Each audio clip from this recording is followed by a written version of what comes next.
Welcome everyone. Today, we're going to dive into the fundamentals of databases and SQL. This will be an essential foundation for understanding how data is stored, managed, and retrieved in modern applications. I'm Janardhan Abandi, and I look forward to guiding you through this topic. Let's get started. On this slide, we're outlining the key topics we'll cover about SQL and databases. We'll start by understanding what data and databases really are, and then move into SQL itself, the language we use to manage and manipulate data. We'll explore different data types you'll encounter and the various types of SQL statements, like how to use operators, DDL and DML commands to define and modify data. You'll learn about the select statement, which is fundamental for querying data, as well as how to filter results using the where clause and perform string matching. We'll also discuss predefined functions, including aggregate and window functions that help summarize and analyze data in powerful ways. Subqueries will show you how to nest queries to get more complex results. Beyond that, we'll cover advanced features like case and decode for conditional logic, constraints to enforce rules on your data, and how to handle null values effectively.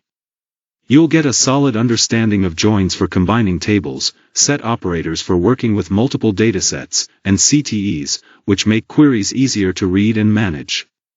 We will also dive into pivot and unpivot operations for transforming data, indexes for speeding up queries, and views as virtual tables to simplify data access. Access controls will teach you how to secure your data, and performance tuning will help you optimize queries as your data grows. Finally, we'll wrap up with advanced SQL queries and discuss what steps you can take next to deepen your SQL skills. This roadmap ensures a comprehensive foundation, from basics to advanced concepts, preparing you to work confidently with SQL and databases. On this slide, we'll cover the basics of databases. Understanding these fundamentals is crucial because databases are the backbone of how information is stored, organized, and managed in many applications. We'll look at what a database is, how data is structured, and the key components involved. This foundation will help us grasp more complex topics as we move forward. So, let's talk about what data and databases really are. Data is basically any information that can be represented in different forms like text, numbers, or multimedia such as images, sounds, or videos. For example, the word technology is data, the number 243,589 is data, and even a date like September 20, 2022 qualifies as data. Now, when we talk about a dataset, we're referring to a structured collection of this data. This means the data is organized in a way that it represents information about a specific entity or subject, making it easier to manage and analyze. Understanding this distinction is crucial as it forms the foundation for how databases operate and handle information. So, what exactly do we mean by data and a database? Data refers to raw facts or pieces of information, and a database is a system that helps us store, organize, and analyze that data efficiently. Think of it as a structured collection where data is kept in multiple related datasets. For instance, an employee database might include different datasets such as employee details, attendance records, and payroll information. This organization allows us to easily access and manage information whenever we need it. Databases are incredibly useful for several reasons. First, they can handle huge amounts of data efficiently, which is essential for businesses and organizations dealing with large volumes of information. Second, databases make it easy to combine different datasets, allowing for more comprehensive analysis and insights. This capability is crucial for decision-making processes, as it enables us to analyze data from various sources and draw meaningful conclusions. Additionally, databases often serve as the backend for many applications, providing the necessary infrastructure to store and retrieve data seamlessly. Sharing data also becomes much simpler with databases, facilitating collaboration and access control. Lastly, data security is a critical aspect of databases, ensuring that sensitive information is protected against unauthorized access. Overall, databases are powerful tools that support data management, analysis, and security needs across many fields. So, what exactly is an RDBMS? RDBMS stands for Relational Database Management System. Essentially, it's a system designed to store and manage data organized in tables, where information is arranged in rows and columns. This tabular structure makes it easy to organize and access data efficiently. The RDBMS acts as a bridge between users or applications and the database itself. It allows users to store new data, retrieve existing data, update records, and manage the database in a controlled way. By providing this interface, the RDBMS ensures data can be queried and manipulated without needing to interact directly with the underlying database files. This makes data handling smoother, more secure, and more reliable. Here we have a list of some of the most widely used relational database management systems, or RDBMS, in the industry today. Starting with Oracle, which is known for its robust enterprise features and scalability. Then we have MySQL, popular for its open-source nature and ease of use, especially among web developers. Teradata is recognized for handling large-scale data warehousing solutions. SQL Server, developed by Microsoft, integrates well with other Microsoft products and provides solid performance for many business applications. PostgreSQL is another open-source option, praised for its advanced features and standards compliance. Vertica is designed specifically for big data analytics, offering high-speed query performance. IBM DB2 is another enterprise-grade system known for its reliability and support in various computing environments. Lastly, Snowflake stands out as a cloud-based database, making it a flexible and scalable option for modern data needs. Each of these systems has unique strengths, so choosing the right one depends on your specific project requirements and infrastructure. So, what exactly is a table in the context of a database? A table is essentially a structured collection of related data entries. Think of it as a grid where information is organized neatly into rows and columns. The rows, which we also call records, represent individual entries or instances of data.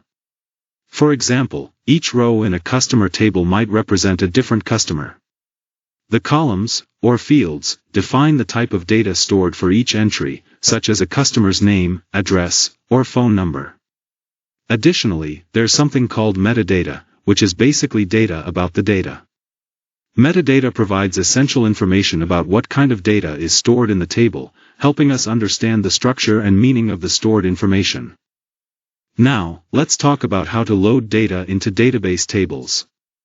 There are a few common methods you can use depending on your needs and the tools available. First, there's the manual approach, where you use insert statements directly to add data row by row. This is straightforward but can be time-consuming for large datasets. Next, you can import data from files using various SQL clients like dbeaver, Squirrel, Oracle SQL Developer, Teradata SQL Assistant, or Toad. These tools often provide user-friendly interfaces to help you upload data efficiently. Finally, for more complex or repetitive tasks, loading data through ETL tools or scripts is a powerful option. ETL, extract, transform, load, processes allow you to automate data handling, ensuring it's properly formatted and integrated into your tables seamlessly. Each method has its strengths, so choosing the right one depends on the volume of data and your specific requirements. So, how do we actually access data from a database? The answer is SQL, which stands for Structured Query Language.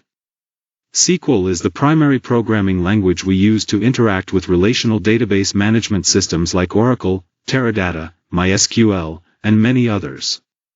One of the key advantages of SQL is that it's an ANSI and ISO standardized language, meaning that the syntax, keywords, and functions are consistent across different database platforms.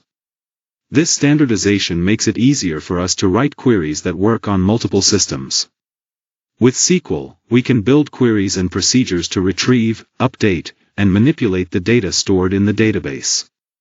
These queries are constructed using a combination of operators, keywords, expressions, and functions, allowing for powerful and flexible data operations.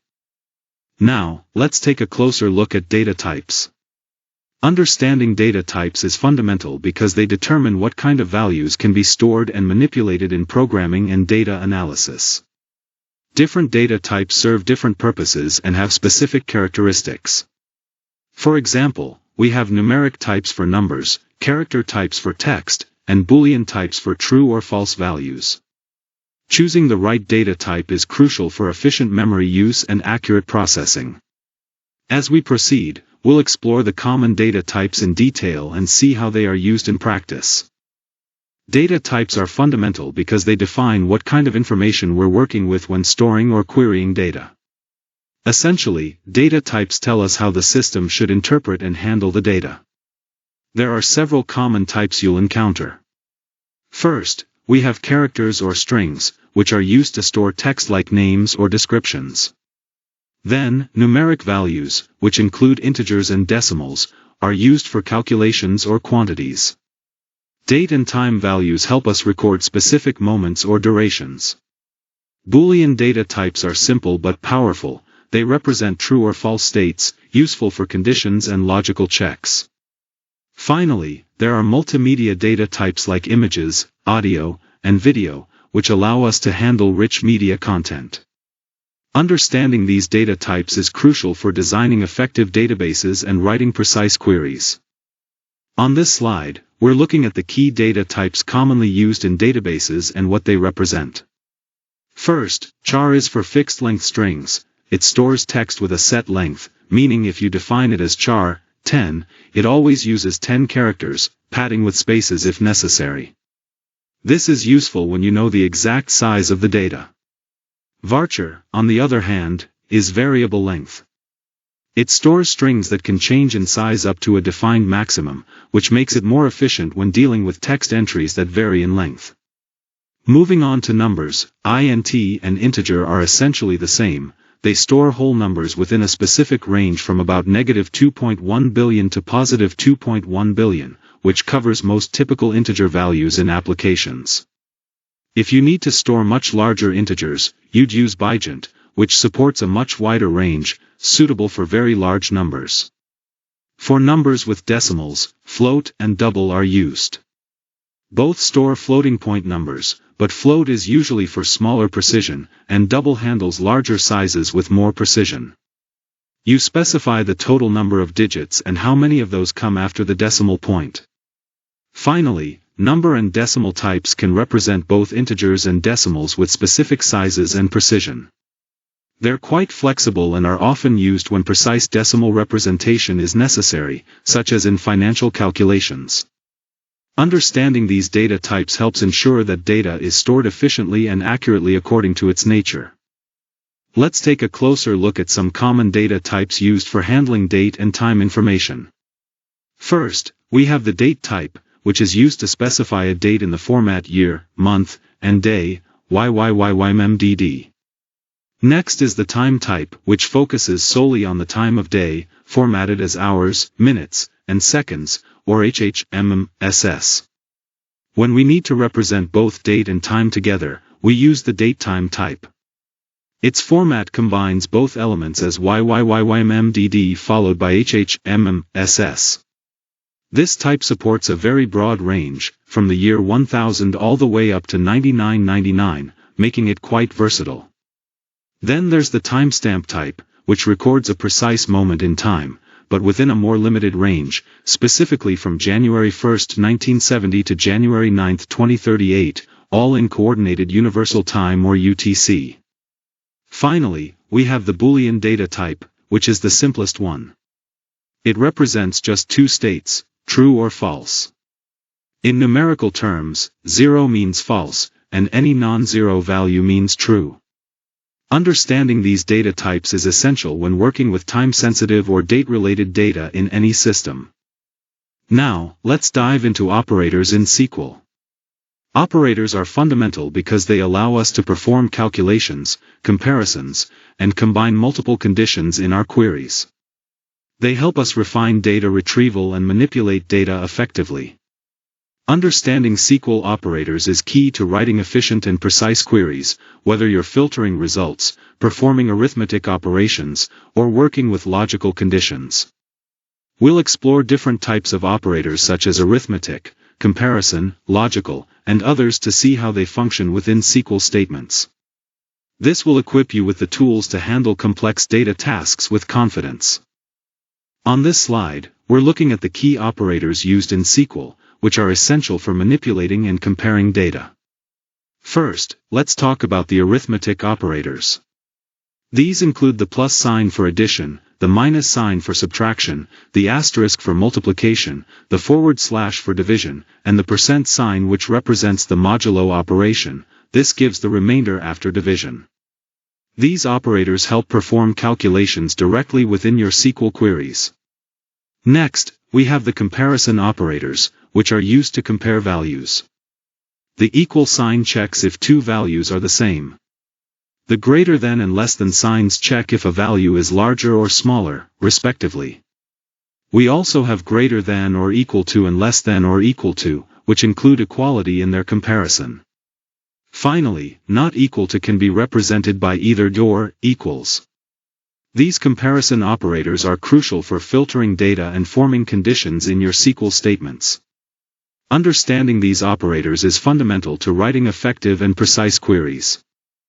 Let's talk about some key logical operators in SQL that help us refine our queries. First, we have AND, which returns true only if all the conditions connected by AND are true. Then there's OR, which is true if at least one of the conditions is true. NOT is used to exclude records that meet a certain condition. It shows records where the condition is not true. Moving on, we have ALL and ANY, which work with subqueries. ALL is true if every value from the subquery meets the condition, whereas ANY is true if at least one value meets the condition. The IN operator checks if a value matches any value in a list, making it useful for checking multiple possibilities at once. Like is used for pattern matching, letting us find values that match a specific format. Between helps us filter records where a value falls within a certain range. Lastly, exists returns true if the subquery returns one or more records, which is helpful for checking the presence of related data. These logical operators are essential for building precise and powerful SQL queries. Now, let's talk about operators in SQL, focusing specifically on bitwise operators and set operators.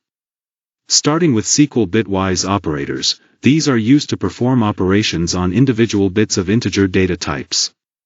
The ampersand symbol represents the bitwise AND operator, which compares each bit of two numbers and returns a bit set to 1 only if both bits are 1.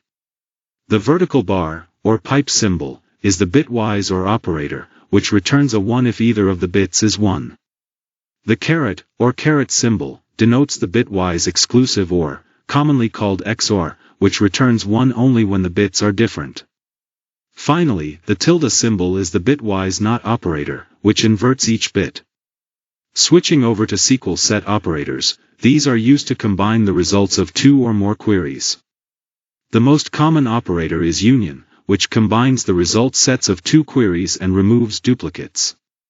Union all also combines results but includes all duplicates without filtering. Intersect returns only the rows that appear in both result sets.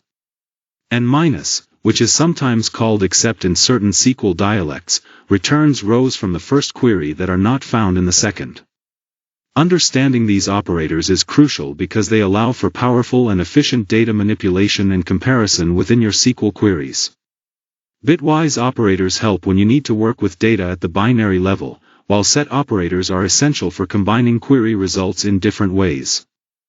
Now let's talk about how to practice effectively. Practicing isn't just about repetition, it's about being intentional and focused. To get the most out of your practice sessions, start by setting clear, specific goals for what you want to achieve. Break down complex skills into smaller, manageable parts and work on each part individually. Make sure to practice regularly, consistency is key. Also, try to simulate real-life conditions as much as possible to make your practice more relevant. Finally, don't forget to reflect on your progress and adjust your approach if needed.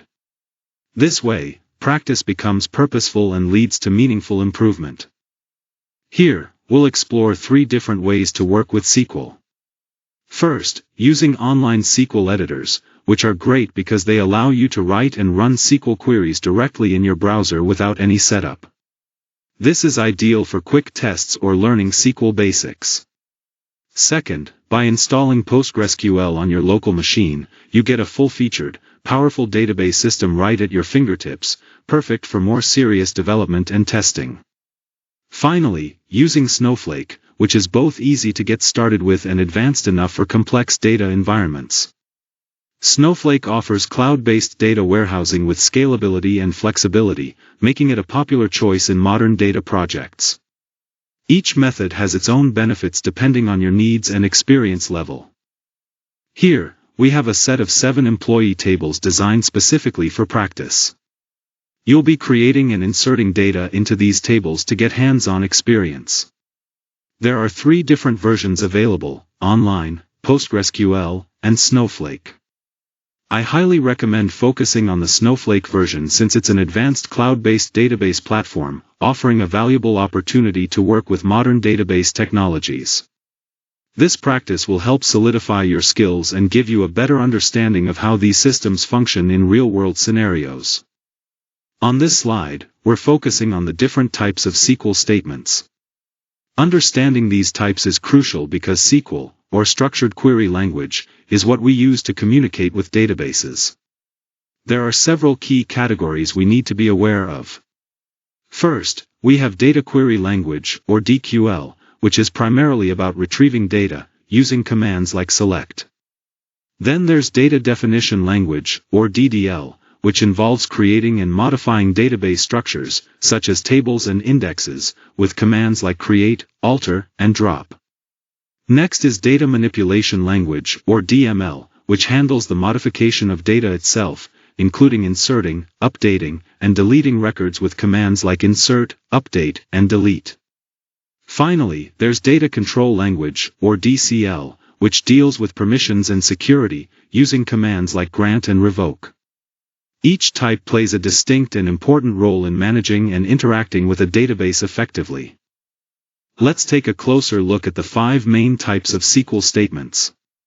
First, we have DDL, or Data Definition Language, which is used to define and manage all the database structures like tables and indexes. Then there's DML, or Data Manipulation Language, which deals with inserting, updating, and deleting data within those structures. Next is DCL, Data Control Language, which controls access to the data by managing permissions and security. After that, we have TCL, or Transaction Control Language, which ensures the integrity of transactions by controlling how changes are committed or rolled back. Finally, there's DQL, Data Query Language, which is primarily used for querying the database to retrieve specific information. Understanding these 5 types is fundamental to working effectively with SQL. Now, let's talk about the different types of SQL statements. These are the fundamental commands that allow us to interact with and manage databases. Understanding these types helps us know how to retrieve, modify, and control data effectively. There are several main categories, including data query language, which is used to retrieve data, data definition language, which deals with creating and modifying database structures, data manipulation language, focused on inserting, updating, and deleting data, and data control language, which manages permissions and access. Each of these plays a crucial role in database management, so it's important to understand their distinct functions and when to use them. Now, let's talk about DDL, which stands for Data Definition Language. DDL is all about defining and managing the structure of database objects. These commands allow us to create new objects like tables or views, modify existing ones, or remove them entirely. The key DDL commands you'll encounter include create, which is used to make new database objects, alter, which lets you change the structure of an existing object, drop, which deletes objects from the database, and truncate, which quickly removes all records from a table while keeping its structure intact. Understanding these commands is fundamental for managing how data is organized and maintained in a database.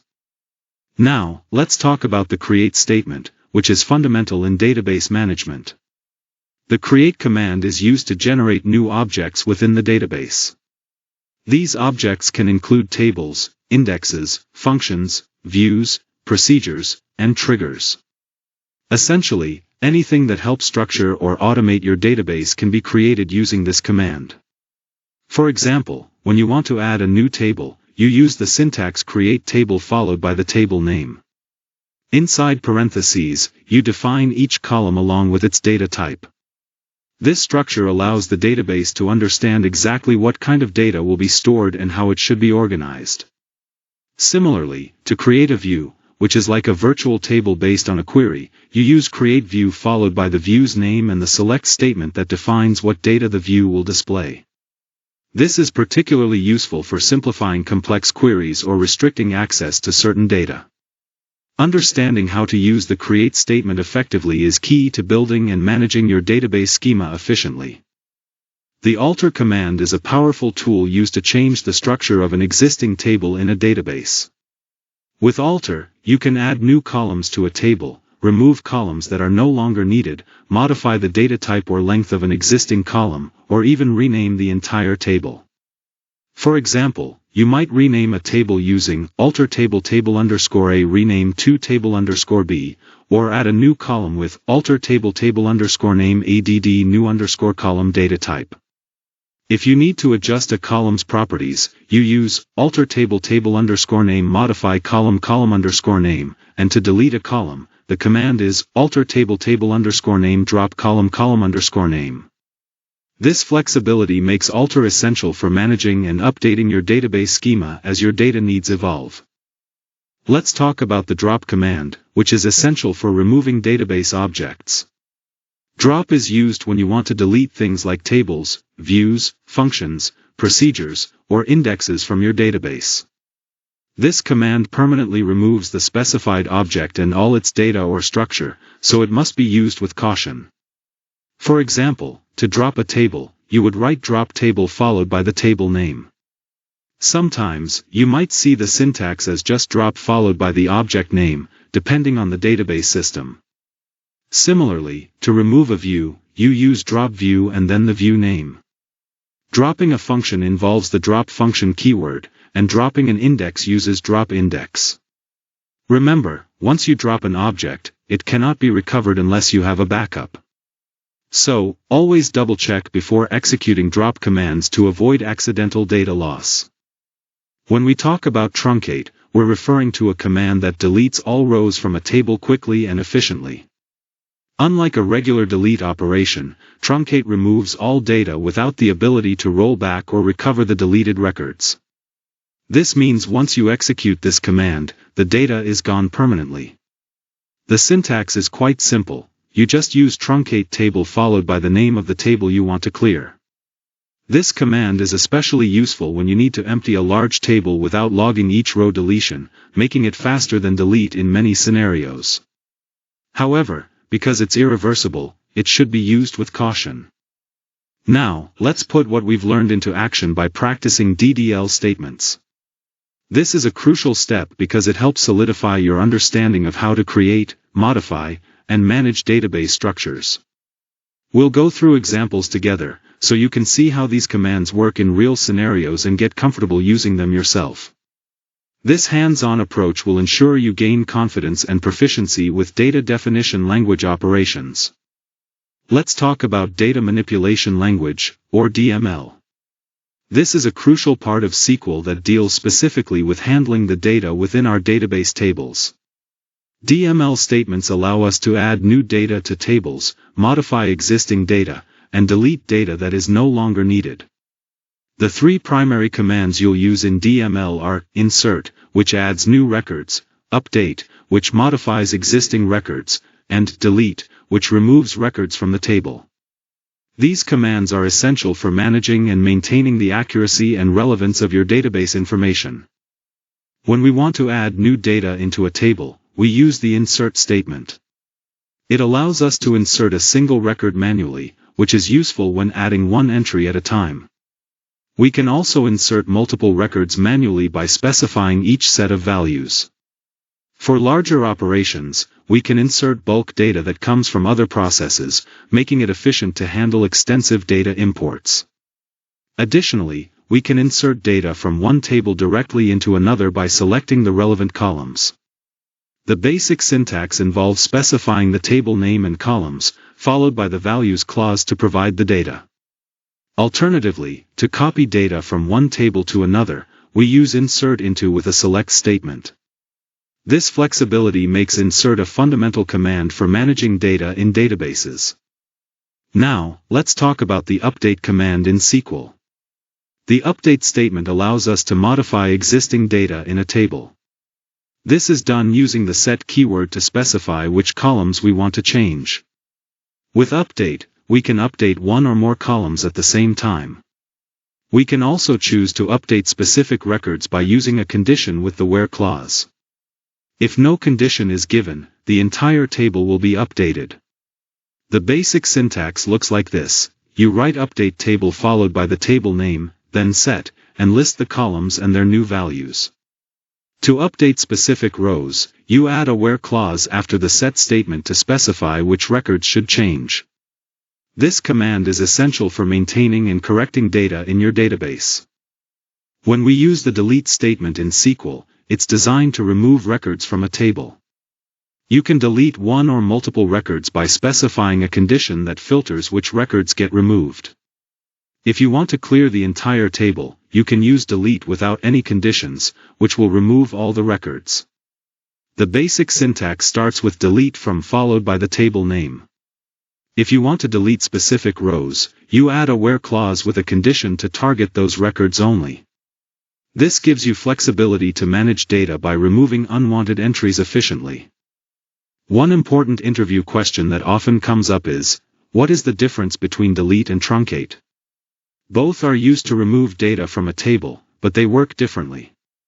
Delete is a DML command that removes rows one at a time and records an entry in the transaction log for each deleted row. This means you can use a where clause to delete specific rows and can also roll back the operation if needed. On the other hand, truncate is a DDL command that quickly removes all rows from a table by deallocating the data pages. It doesn't log individual row deletions, so it's much faster, but you can't use a where clause and typically can't roll back depending on the database system. So, the key difference is delete offers more control but can be slower, while truncate is faster but more all or nothing. Let's talk about Transaction Control Language, or TCL. A transaction is essentially a group of SQL statements that are executed together to interact with the data stored in a database. TCL commands help us manage these transactions, especially those initiated by data manipulation language commands like insert, update, and delete. The main TCL commands you'll encounter are commit, rollback, and savepoint. Commit is used to save all changes made in the current transaction permanently to the database. Rollback, on the other hand, undoes any changes made in the current transaction, reverting the database back to its previous state. Savepoint allows you to set a point within a transaction that you can roll back to if needed, providing more granular control over complex transactions. These commands are crucial for ensuring data integrity and allowing flexible transaction management in your database operations. Let's talk about Transaction Control Language, or TCL. These commands help us manage the changes we make in a database to ensure data integrity. First, we have commit. This command permanently saves all the changes made in the current transaction to the database. Once committed, the changes are final and cannot be undone. Next is rollback.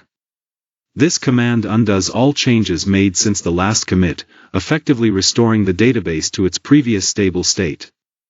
Then we have savepoint, which is a way to set a specific point within a transaction. You can think of it as a bookmark. If something goes wrong after this point, you can roll back to this save point without affecting earlier changes. For example, we use save transaction SP1 to set the save point, and later rollback transaction SP1 to undo any changes after it.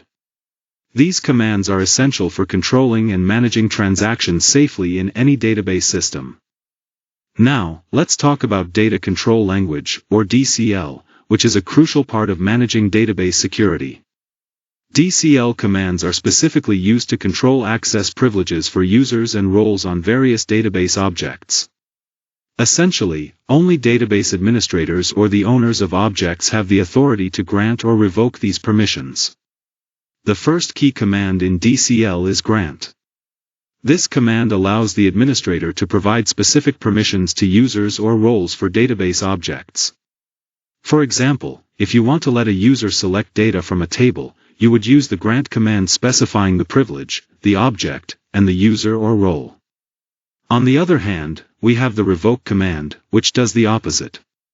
It removes previously granted permissions from a user or role, ensuring that access can be controlled tightly as needed. Privileges define what operations a user can perform on a database object. At the table or view level, these privileges typically include select, insert, update, delete, and all, which covers all these operations. At the schema or database level, privileges revolve around structure-related tasks such as create, alter, and drop, allowing control over the database design and organization. Understanding and using DCL properly is fundamental for maintaining secure and well-managed database environments. Now, let's talk about DQL, or Data Query Language, which is focused on retrieving data from a database. The primary and really the only command in DQL that we use is select. This command is crucial because it's how we fetch data from tables or views in the database. Think of it as the tool we use to pull out exactly the data we need for analysis or reporting. The basic syntax is straightforward. You write select followed by either an asterisk, which means all columns, or a specific list of columns, and then from the table or view name.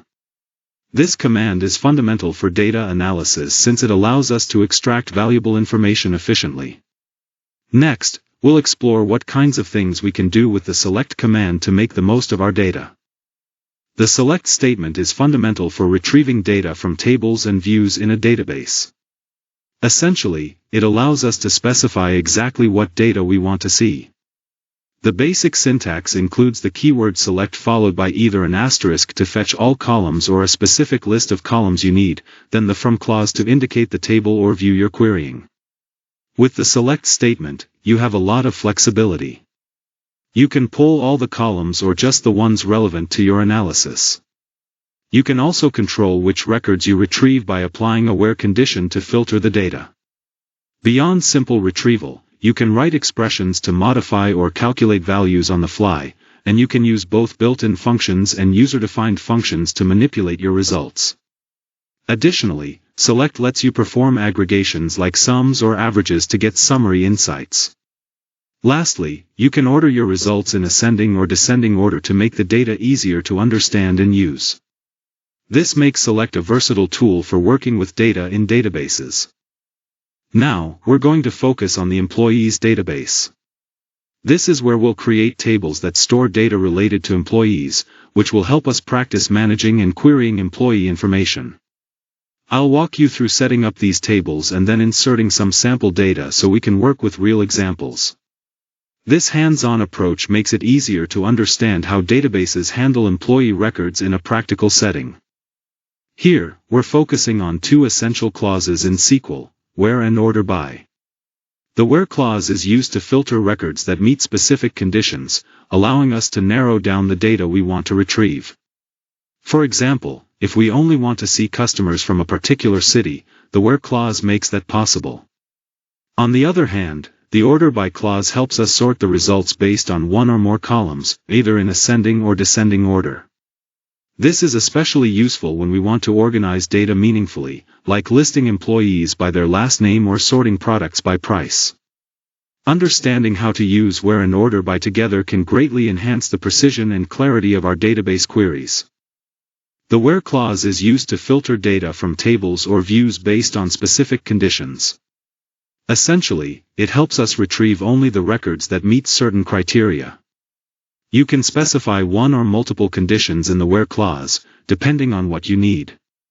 When you run a select statement with a where clause, it will display all the records that satisfy those conditions. The syntax for this is straightforward. you write select followed by either an asterisk, to get all columns, or a list of specific columns, then from the table or view name, and finally the where clause with your condition. It's important to note that while SQL keywords like select or where are not case-sensitive, the actual data values we compare are case-sensitive. So, for example, the letter a is considered different from a in the data.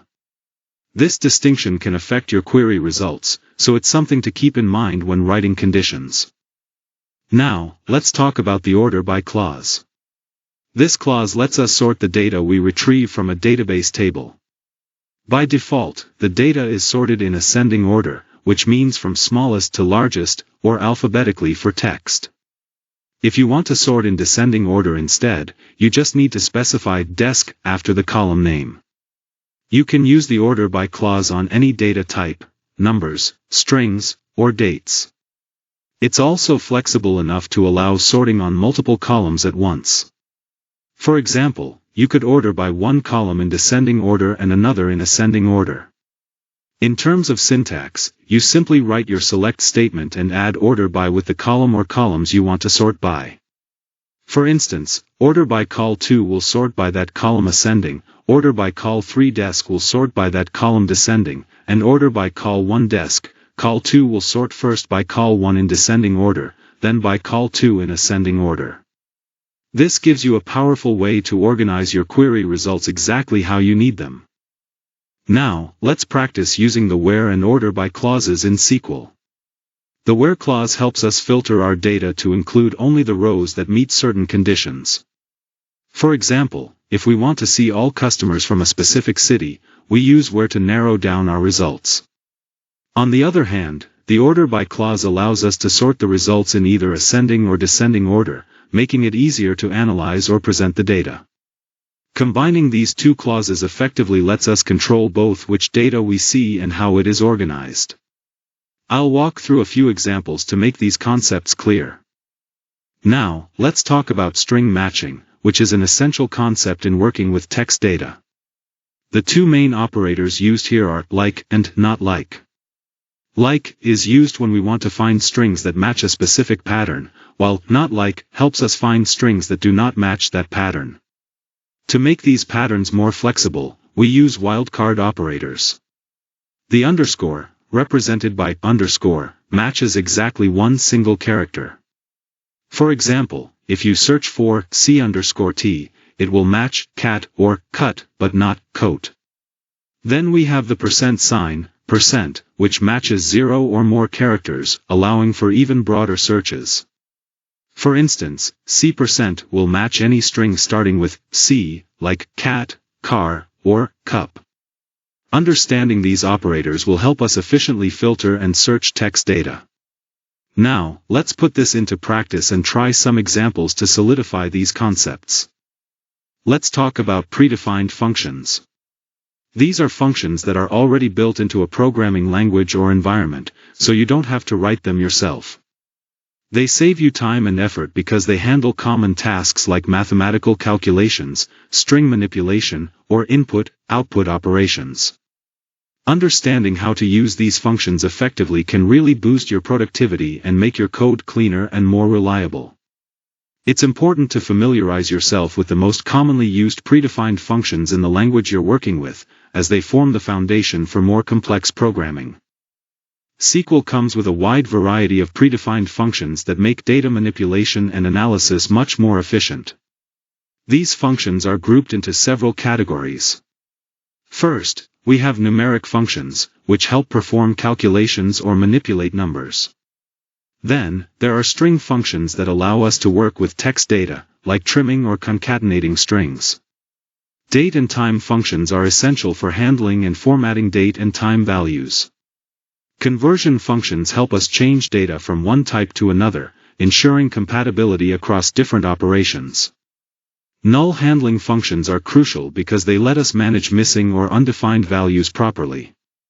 Aggregate functions perform calculations on a set of rows and return a single value, such as sums or averages. Lastly, window functions provide powerful ways to perform calculations across a set of table rows related to the current row, enabling more advanced analytics without collapsing the result set. Understanding these function categories can greatly enhance your SQL queries and data analysis capabilities. Now, let's discuss some important numeric functions that you'll often use for calculations and data manipulation. First, ABS returns the absolute value of a number, which means it turns any negative number into its positive counterpart. Next, mod gives you the remainder when one number is divided by another, similar to the percent sign in some languages. SQRT calculates the square root of a number, but the number must be 0 or positive. If you want the square of a number, simply use the square function.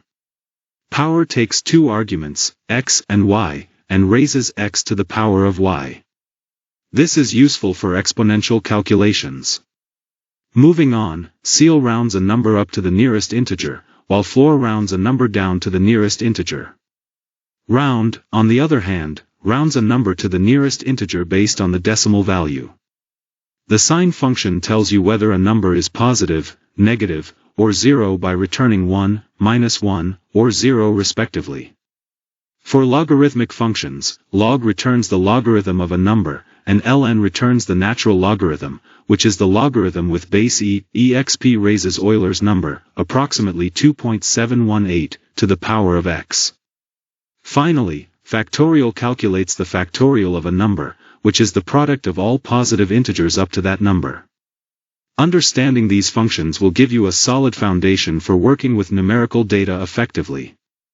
Let's take a closer look at some essential string functions you'll often use when working with text data. First, length helps you find out how many characters are in a string, which is handy for validation or formatting. Concat allows you to combine two or more strings into one, making it easy to merge pieces of text. Trim removes any extra spaces from both sides of the string, cleaning up your data. If you only want to remove spaces on one side, LTRM targets the left side, and RTRM focuses on the right side. Sometimes, you might want to add spaces or characters to a string to align text neatly. LPAD adds them to the left, while RPAD adds them to the right. To extract a specific portion of a string, substr or substring comes into play, letting you select exactly the part you need. Reverse flips the string around, which can be useful in certain algorithms or checks. When you need to standardize text case, lower converts everything to lowercase, and upper does the opposite, making text all uppercase. Initcap is a great function to capitalize the first letter of each word, perfect for titles or names. Lastly, replace lets you swap out one or more characters or words with something else, which is invaluable for correcting or updating text data. These functions give you a powerful toolkit for handling strings efficiently and effectively. Let's explore some essential date and time functions that are crucial for managing and manipulating dates in your data. First, we have current_date, current_time, and current_timestamp. These functions return the current date, time, and timestamp, respectively, all based on the server's time zone. To extract specific parts of a date or timestamp, functions like year, month, day, and week come in handy. They allow you to pull out the year, month, day of the month, or week number from any given date or timestamp. When you need to convert strings into date or timestamp formats, to_date and to_timestamp are there to help by taking an expression and its format, turning it into the appropriate date or timestamp. Calculating differences between dates or timestamps is common in many applications. DateDiff helps you find the difference between two dates, and TimestampDiff does the same for timestamps. Both can measure differences in terms of years, months, days, hours, and so on. If you want to add time intervals to dates or timestamps, dateadd and timestampadd allow you to do just that, whether it's adding years, months, days, or hours. Another useful function is months_between, which calculates how many months separate two dates or timestamps.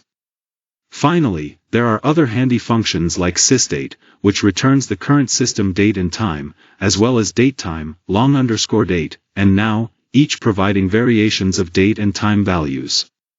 These functions provide a powerful toolkit for working with date and time data efficiently and precisely. Let's talk about conversion functions, which are essential for handling different data types in SQL. First, to_char is used to convert decimal numbers or date expressions into character strings. This is useful when you want to format numbers or dates as text. Next, t_decimal or t_number converts strings that contain only numeric characters into decimal numbers. It's important to note that if there are any non-numeric characters in the string, the conversion will fail. Moving on, to_date takes an expression and a specified format to convert that expression into a date type, which is handy when working with date entries in various formats. Similarly, to_timestamp converts an expression into a timestamp based on the format provided, allowing you to work with precise date and time values. Lastly, the cast function is a versatile tool that lets you convert one data type to another, giving you flexibility when handling different types of data in your queries. Understanding these functions helps ensure your data is in the right format for any operation you need to perform. Aggregate functions are really useful when we want to summarize data after grouping it. These functions help us calculate values like count, minimum, maximum, sum, average, mode, and median. Essentially, an aggregate function takes multiple values from a column and combines them into a single summary value. However, if we want to apply these functions to specific groups of data, we first need to group the data using the group by clause. For example, we can group sales data by region or by product category, and then calculate the total sales for each group. The basic syntax is pretty straightforward. We select the columns or expressions we're interested in, apply the aggregate function, and then specify how to group the data. On top of that, there's the having clause, which lets us filter groups after they have been formed. This is useful when you only want to include groups that meet certain conditions, like groups with a sum greater than a particular value. The having clause comes right after the group by in your query. Together, group by and having let us organize and filter summarized data efficiently, making it easier to analyze large datasets. Let's talk about aggregate functions, which are really useful when working with data in tables or views. First up is count. It's used to find out how many records are in a table or view, which is great for getting a quick tally of your data. Next, sum helps you add up all the values in a specific column, perfect for totals like sales or expenses. Then, we have AVG, which calculates the average value in a column, giving you a sense of the typical or central value. Max and MIN are straightforward. They find the largest and smallest values in a column, respectively, which helps identify ranges or extremes in your data. Moving on, mode finds the most frequently occurring value in a column, which is especially helpful in categorical data. Lastly, median gives you the middle value when the data is sorted, providing a better sense of central tendency, especially when outliers are present. One important thing to note, except for count, asterisk, all these aggregate functions ignore null values, so it's important to keep that in mind when interpreting your results. Let's go over some important interview questions related to SQL. First, the difference between where and having. The where clause is used to filter individual rows from a table or view based on specific conditions before any grouping occurs. On the other hand, having filters groups of records after they have been grouped by the group by clause. So, where works on raw rows, and having works on aggregated groups.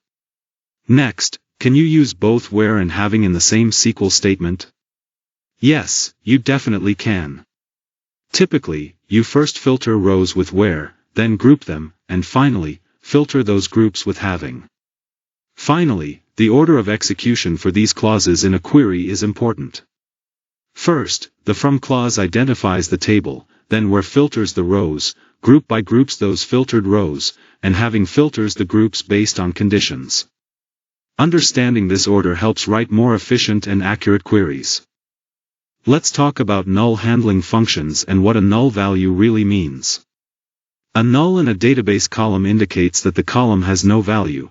It's important to understand that null is not the same as 0 or a blank space. 0 is an actual numeric value, and a blank space is a character with length 0, but a null value essentially represents the absence of any value at all. In fact, if you try to measure the length of a null, the result is null, whereas the length of a blank string is 0. When defining tables, we specify whether a column can accept null values using the not null constraint. If a column is defined as not null, it must always have a valid value. Attempting to insert null into such a column will cause the query to fail. Another key point is that nulls never match each other. This means that even if two columns both contain nulls, they are not considered equal in comparisons, so special handling is needed when working with null values in queries. Because nulls can affect the behavior of data operations and comparisons, it's essential to handle them carefully to avoid unexpected issues in your database logic. Now, let's talk about handling null values in SQL using some common functions. First, if null takes two arguments, if the first one is null, it returns the second, otherwise, it returns the first. NVL works similarly, checking if the first expression is null and returning the second if it is.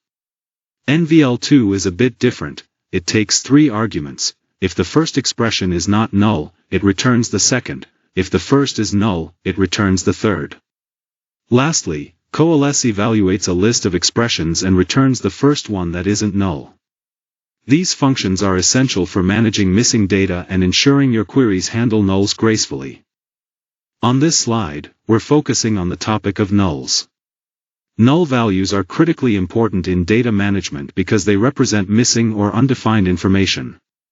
Handling nulls correctly can impact the accuracy of your analysis and the integrity of your data. While this slide mentions that importing this object type isn't supported yet, the core idea here is to understand how nulls function within your data systems. Recognizing when and why nulls occur helps you make better decisions about cleaning, processing, and interpreting your datasets. It's something to pay close attention to when working with any kind of data. Now let's dive into the concept of window functions. These functions are incredibly powerful in data analysis because they allow us to perform calculations across a set of table rows that are somehow related to the current row. Unlike aggregate functions that group data, window functions let us retain the original row context while still performing operations like ranking, running totals, or moving averages. This means we can gain more insights from our data without losing detail. Understanding how to use window functions effectively can really elevate your data querying skills and help you extract more nuanced information from complex datasets. Let's talk about window functions, which are really useful when working with groups of related rows in a dataset. A window, in this context, is simply a set of rows that are somehow connected, and it can be as small as a single row or span multiple rows. Window functions perform calculations across these groups of rows. For example, the rank function assigns a rank to each row within a group, but it skips numbers when there are duplicates. On the other hand, dens_rank also ranks rows, but it doesn't skip numbers, so the ranking sequence stays continuous even with ties. Then there's row_number, which gives a unique number to each row, even if there are duplicates, just to keep things distinct within the group.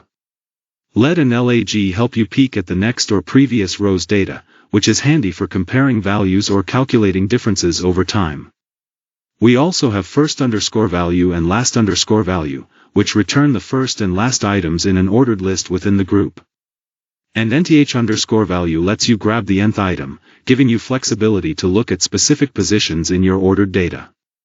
Overall, window functions are essential for analyzing data in a context-aware way, letting us look across a set of rows while still keeping individual row details intact. Here, we're looking at the rank function, which is a powerful tool for ordering data within groups. The rank function returns the position of a specific value in an ordered set, starting at 1 for the highest ranked item. An important feature to note is that if two values are the same, they receive the same rank, but the next rank number is skipped to maintain correct sequencing. This makes rank especially useful for tasks like assigning rank numbers or identifying top-performing values in a dataset. The syntax involves the rank function combined with an over clause, where you can partition your data by a column or expression and then order it ascending or descending. This flexibility allows you to calculate ranks within specific segments of your data effectively. Here, we're deriving the rank of employees based on their salary using the SQL rank function. The query selects employee details including their ID, first and last names, age, and salary. By applying rank over the salary column ordered in descending order, we assign rank starting from the highest salary. Notice in the resulting table that Vinay, with the highest salary of 70,000, is ranked first. Employees Anita, Rama, and Tilak all share the same salary of 60,000, so they share the rank of 2. Similarly, Naresh and Uma, both earning 55,000, share rank 5. This function effectively handles ties by assigning the same rank to employees with identical salaries, and then skipping ranks accordingly for the next positions. This ranking method allows us to clearly see the salary hierarchy among employees. Now, let's talk about dense rank, a useful ranking function in SQL. Dense rank assigns a rank to each value within a group of values without leaving any gaps in the ranking sequence. The ranking starts at 1 and goes up incrementally. One key thing to note is that if two values are the same, they receive the same rank, but unlike other ranking functions, dense rank does not skip the next rank number. This makes it very practical when you want a continuous ranking order. You might use dense rank to assign ranks to rows, find the top performers, or categorize data in a clear, ordered way. The syntax involves using dense rank with an over clause where you can specify partitioning to group data and order it ascending or descending based on the column or expression you choose. Here, we're using the dense rank function to rank employees based on their salaries in descending order. The SQL query selects employee details along with a new column called rank, which applies the dense rank function ordered by salary from highest to lowest. Looking at the results, notice how employees with the same salary share the same rank. For example, Vinay, who has the highest salary of 70,000, is ranked 1. Anita, Rama, and Tilak all have a salary of 60,000, so they share the rank of 2. Then, Naresh and Uma, both earning 55,000, share rank 3, and Divya, with the lowest salary of 50,000, is ranked 4. This illustrates that dense rank doesn't skip ranking numbers when there are ties, unlike the regular rank function. This makes it really useful for scenarios where you want a continuous ranking sequence even with duplicates. Here we're looking at the row_number function, which is really useful when you need to assign a unique row number to each row within a specific partition or dataset. The numbering always starts at 1 and increases sequentially for each row. One thing to note is that if there are duplicate values, this function will still assign different row numbers randomly to those rows. This makes it great for creating a sequence that ignores duplicates. The syntax involves using row_number, with the over clause, where you can specify how to partition the data and the order in which to number the rows, either ascending or descending. This is an essential tool when you need clear, unique row identifiers, especially in complex queries or reports. Here, we are using the row_number function to assign a rank to each employee based on their salary in descending order. The query selects employee details along with a new column called rank, which is generated by row_number, ordered by salary from highest to lowest. Looking at the original table, you can see the employees listed with their respective salaries. After applying the query, the result table adds a rank column, where the highest salary gets rank 1. For example, Vinay has the highest salary of 70,000 and is ranked first. The next ranks go to employees earning 60,000, assigned in the order they appear, followed by those with 55,000 and finally 50,000. This function is particularly useful for generating a sequential rank without gaps, even if multiple employees share the same salary, helping us order and analyze data effectively. When deciding which ranking function to use, it really depends on what we're trying to achieve. If our goal is to identify winners or toppers based on their scores or marks, dense_rank is the best choice because it assigns ranks without gaps even when there are ties. On the other hand, if we want to select a specific number of winners or top performers, using rank is more appropriate since it can handle ties by creating gaps in the ranking sequence. Now, if our aim is simply to generate a sequence number for rows based on certain columns without worrying about ties, row number is the way to go. Lastly, when we're confident there are no duplicate values in the data, any of these functions will work. However, I prefer row number to keep things straightforward and avoid confusion. On this slide, we're looking at two very useful SQL functions, lag and lead. Both are designed to retrieve data from other rows without the need for a self-join, making your queries more efficient. Starting with lag, this function allows you to access data from a previous row within the same result set, based on a specified order. For example, if you want to compare a value in the current row with its value in the previous row, lag makes that simple. The syntax involves specifying the column or expression you want to look at, and optionally, you can define an offset to look further back than just the previous row, or set a default value in case there is no previous row. Similarly, lead is used to fetch data from the next row or future rows in the ordered set. This is handy when you want to compare the current row with data that comes after it without resorting to cumbersome self-join operations. Just like lag, lead allows you to specify the column, the offset to look ahead, and a default value if there is no subsequent row. Both functions include an over clause, which lets you define how the rows are partitioned into groups and ordered. This means you can apply these functions within partitions of your data, like departments or categories, and order them in ascending or descending order to suit your analysis. Understanding lag and lead is crucial because they simplify tasks like calculating differences between rows, forecasting, or identifying trends across datasets in a very elegant and efficient way. Let's look at three important window functions: first underscore value, last underscore value, and nth underscore value.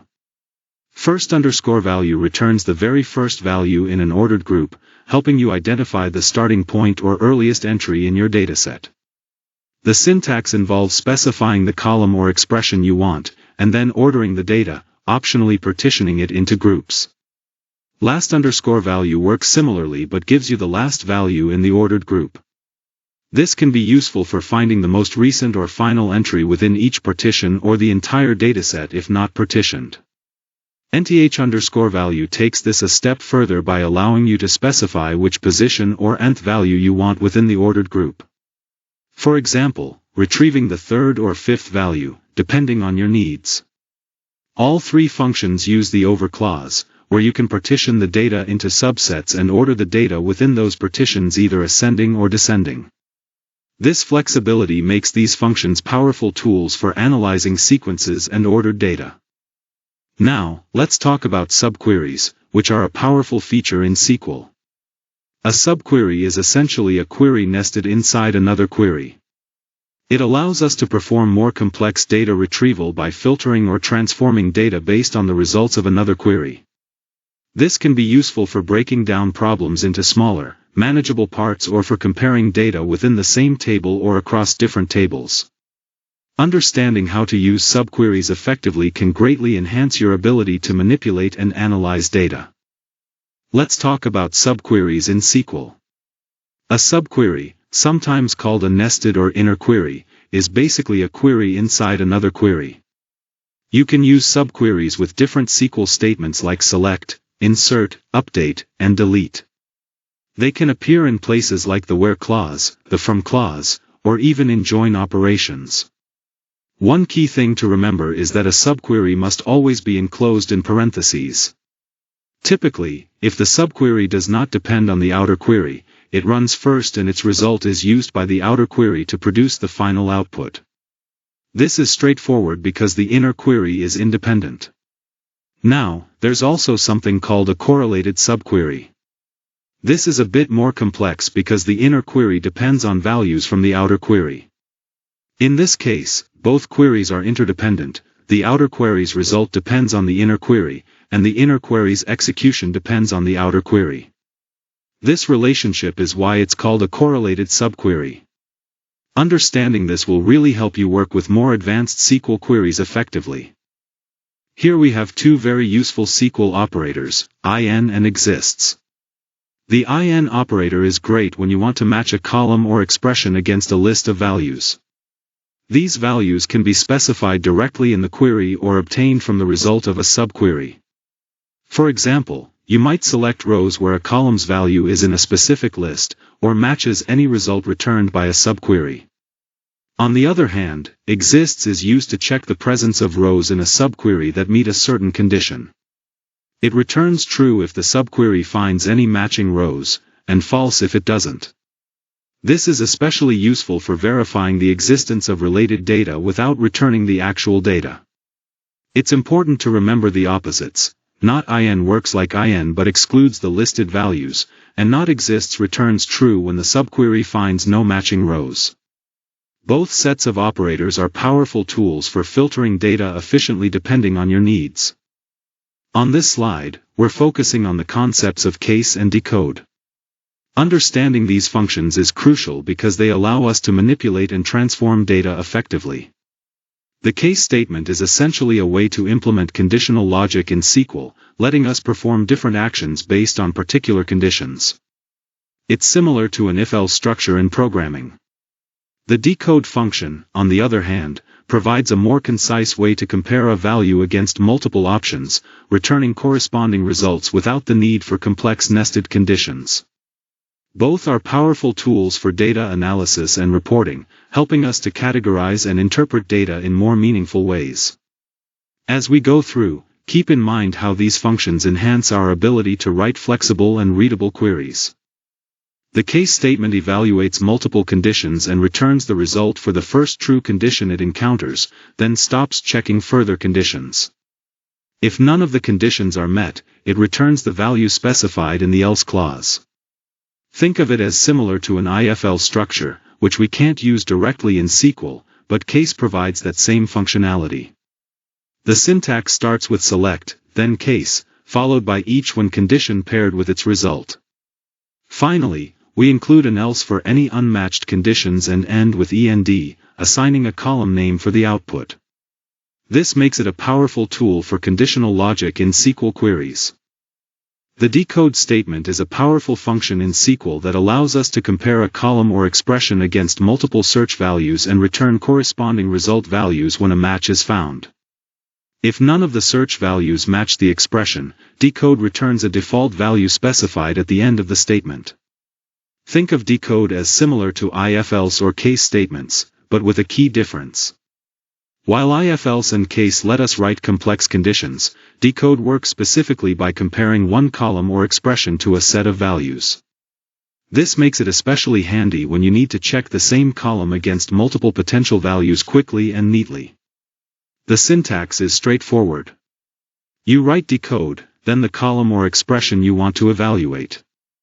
After that, you list your search values and corresponding results in pairs. You can include as many pairs as needed, and finally, you specify a default value to return if no matches are found.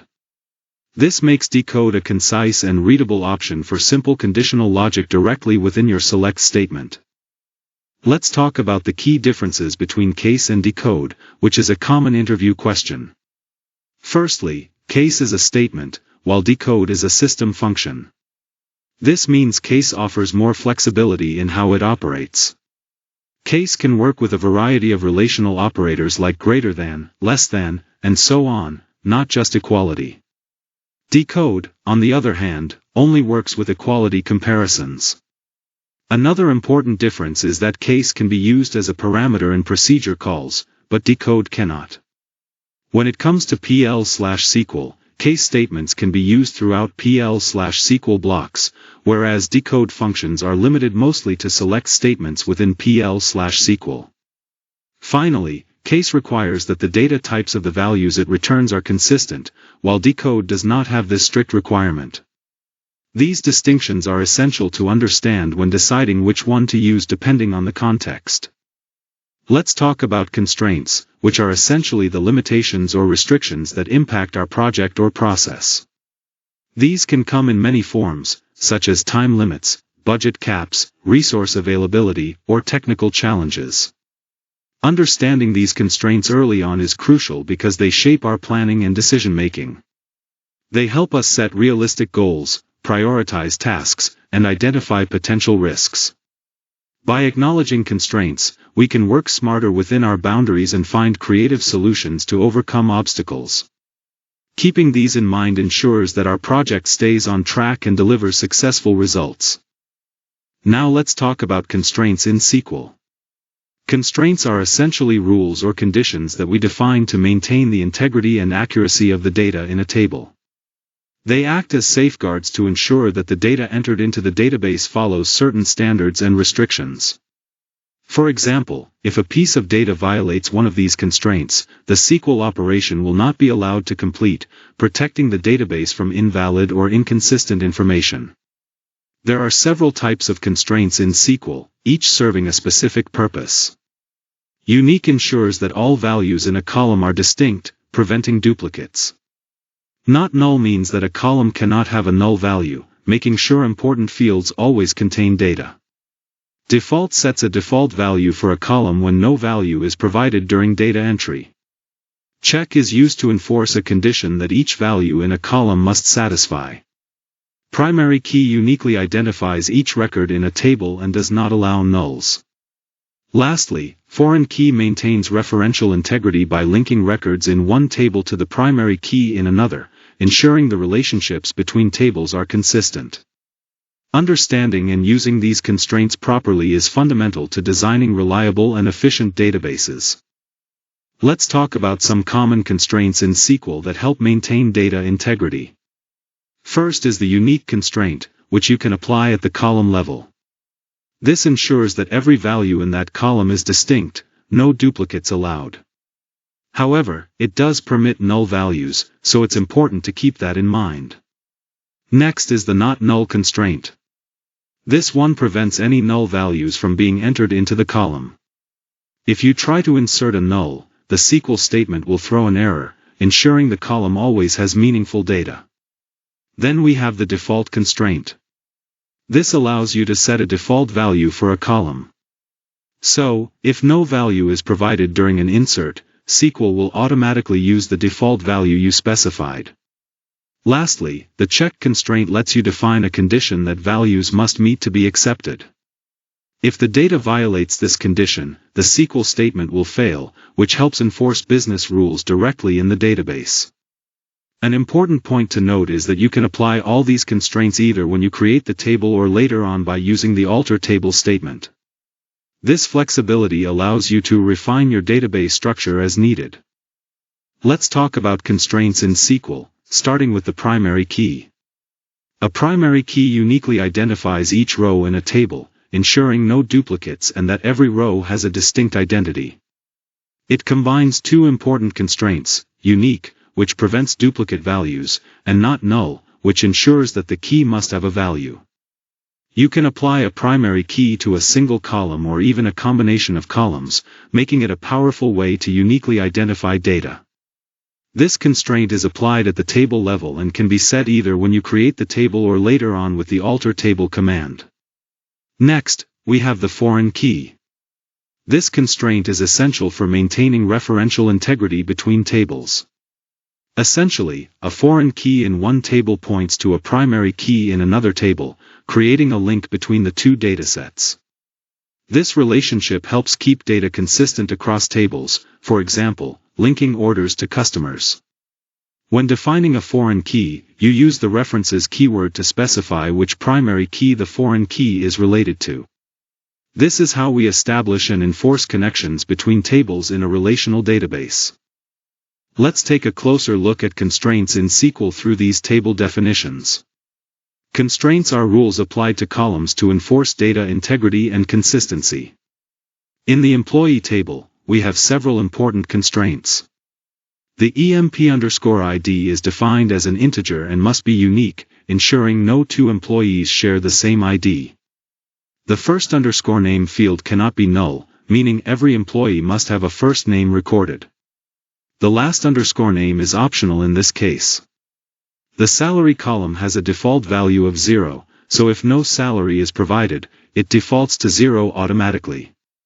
Notice the age column includes a check constraint, restricting the age to be greater than 18 and less than 60, which enforces a valid working age range. The department_ID references the department table's department_ID, establishing a foreign key relationship to maintain referential integrity. Finally, EMP_ID is set as the primary key, which uniquely identifies each row in the employee table. Similarly, the department table also has constraints. The department_ID must be unique and serves as the primary key. The department_name cannot be null, ensuring every department has a name. The manager_ID is optional, but the lock_ID references another table named location, again linking foreign keys across tables to maintain data accuracy and relationships. Together, these constraints help create a reliable and well-structured database by preventing invalid data entries and enforcing relationships between tables. Let's talk about constraints in SQL, specifically focusing on unique constraints and primary key constraints. One common interview question is, how many unique constraints and primary key constraints can a table have? The answer is that a table can have any number of unique keys. This means you can define multiple unique constraints on different columns to ensure the uniqueness of each column's data. However, when it comes to primary keys, a table can have only one. This single primary key uniquely identifies each record in the table and is defined at the table level. So, to sum up, while you can have many unique keys, you can only set one primary key per table. Today, we're focusing on joins, which are fundamental in combining data from multiple tables in a database. Understanding joins is crucial for efficiently retrieving related information. Joins allow us to merge rows based on a related column, helping us create meaningful datasets from different sources. We'll explore various types of joins, each serving a specific purpose in how tables are connected and how the resulting data is structured. Mastering joins will significantly enhance your ability to work with complex data and write more powerful queries. Let's talk about joins in SQL, which are essential for combining data from multiple tables. A join clause allows us to link rows from two or more tables based on common fields, known as join keys. These keys can be either a single column or multiple columns. For example, we have three tables here. The first table lists employees with their ID, name, salary, and department ID. The second table contains department IDs, names, and location codes. The third table maps those location codes to actual city names. By using joins on the shared columns like depted and lock_cd, we can merge these tables to create a consolidated view. This final table shows each employee's details along with their department name and the full location name, combining information from all three original tables seamlessly. This is the power of joins. They enable us to bring related data together in a meaningful and organized way. Now, let's dive into the different types of joins in SQL, which are essential for combining data from multiple tables. The main four types of joins you'll encounter are the inner join, left outer join, right outer join, and full outer join. Starting with the inner join, this one returns only the rows where there is a match in both tables, so it's great when you want to find common data. The left outer join brings all the rows from the left table, along with the matching rows from the right table. If there's no match, the result will still include the left table rows, but with nulls for the right table.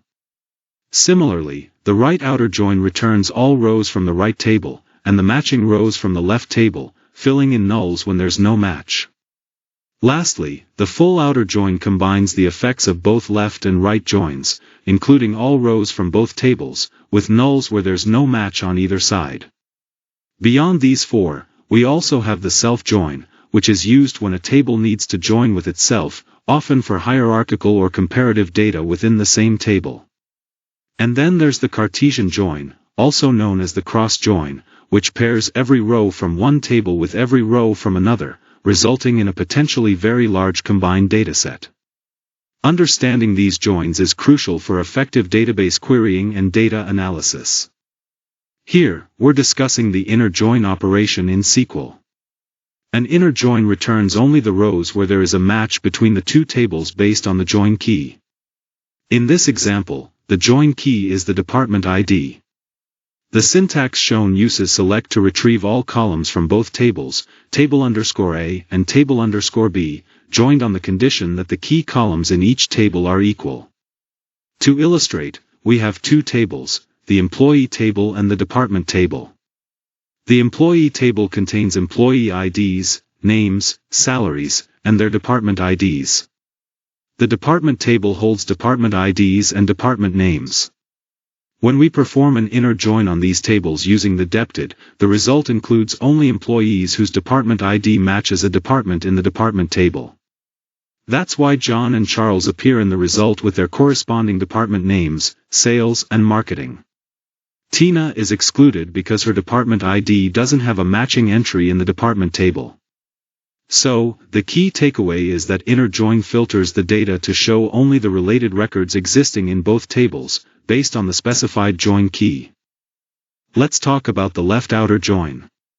This type of join returns all the rows from the left table, which means it includes every record from that table regardless of whether there is a matching record in the right table. When there is a match in the right table, it returns those matching rows as well. However, for any rows in the left table that don't have a corresponding match in the right table, the result will show nulls for the columns from the right table. For example, here we have an employee table and a department table. The employee table lists employees with their IDs, names, salaries, and department IDs.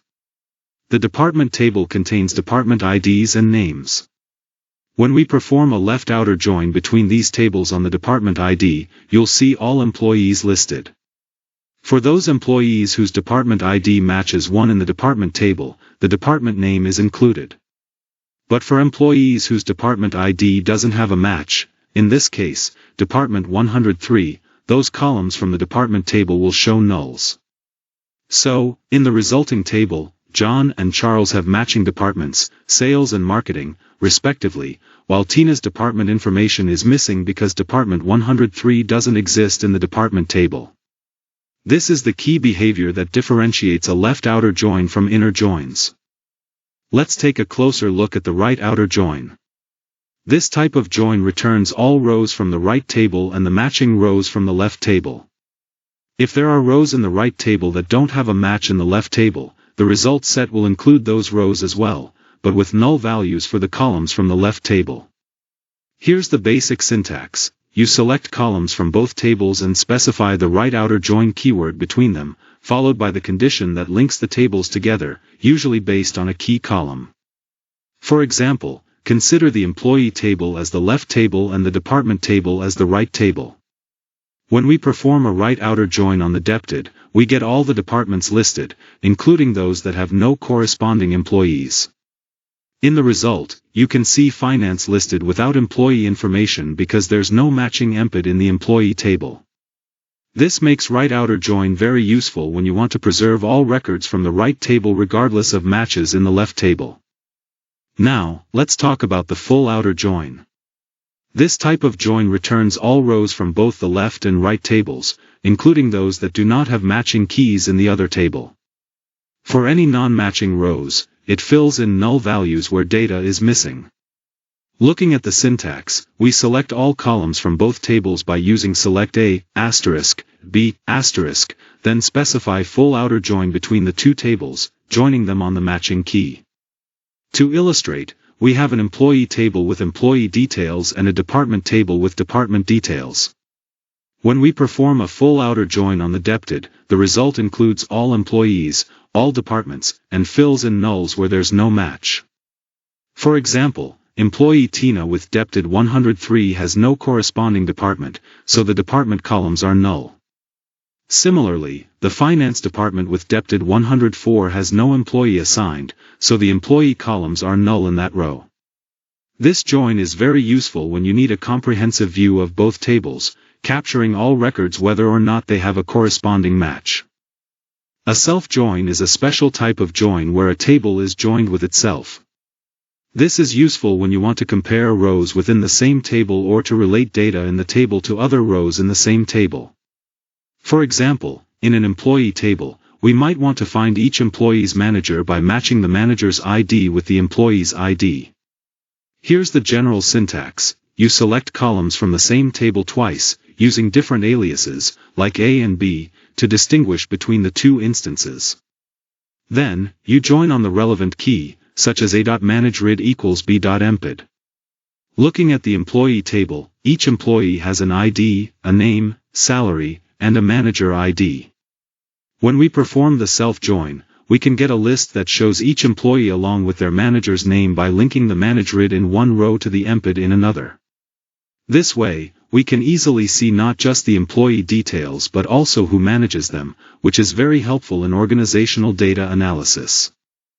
A Cartesian join, also known as a cross-join, combines every row from one table with every row from another table. Unlike other joins, there's no need to specify join keys because the join condition simply pairs each row of the first table with all rows from the second. As a result, the output row count is the product of the row counts of both tables. Here, the syntax can be either using the cross-join keyword or by just listing the tables separated by a comma. For example, selecting all columns from table _A and table _B using either of these methods will give the same result. Looking at the example with the employee and department tables, the employee table has 2 rows, and the department table has 2 rows as well. When we perform a Cartesian join between these two, we get 4 rows in the output. Each employee is paired with both departments, regardless of whether their department IDs match. This type of join can be useful in scenarios where you want every possible combination between 2 sets of data, but it can also produce very large datasets if the tables are big, so it should be used carefully. When working with joins in SQL, there are a few important points to keep in mind. First, while you can achieve an inner join using a where clause, it's generally better to use the explicit inner join syntax because it's clearer and more readable. For example, selecting from 2 tables by matching keys in the where clause works, but inner join is preferred for clarity. Another key point is to be cautious when join keys contain null values. Nulls never match with other nulls, so your join could miss some expected results. In practice, the most commonly used joins are inner join, left outer join, and self-join. Remember that a left outer join on one table is equivalent to a right outer join on the other table, so you can choose whichever makes your query easier to write or understand. Avoid Cartesian joins unless absolutely necessary, as they combine every row from both tables, leading to massive, slow result sets that hurt performance significantly. Also, if there are multiple matches for a join key in the joining table, your output will contain multiple rows for each match, so be mindful of that to avoid unexpected duplicates. Finally, when writing joins, always think about what you want in your output, aim for good query performance, and write your SQL in a way that's easy for others, or even yourself later, to read and understand. This will help maintain clarity and efficiency in your database queries. Here we have 2 tables, Table A and Table B, each with a single column containing some values, including duplicates and nulls. The question is about understanding how different types of SQL joins affect the number of records returned when these 2 tables are joined. Starting with the inner join, this join returns only the rows where there is a matching value in both tables. So it will match the numbers that appear in both Table A and Table B, excluding any unmatched or null values. The count of records will be based on these common values. Next, the left join will return all records from Table A, along with the matching records from Table B when available. If there's no match, the result will include nulls for Table B columns. This means the number of records will be at least as many as Table A and possibly more if duplicates affect the match. The right join is the opposite. It returns all records from Table B and the matching ones from Table A. Unmatched rows from Table B will have nulls in the Table A columns, so the number of rows will be at least the number of records in Table B.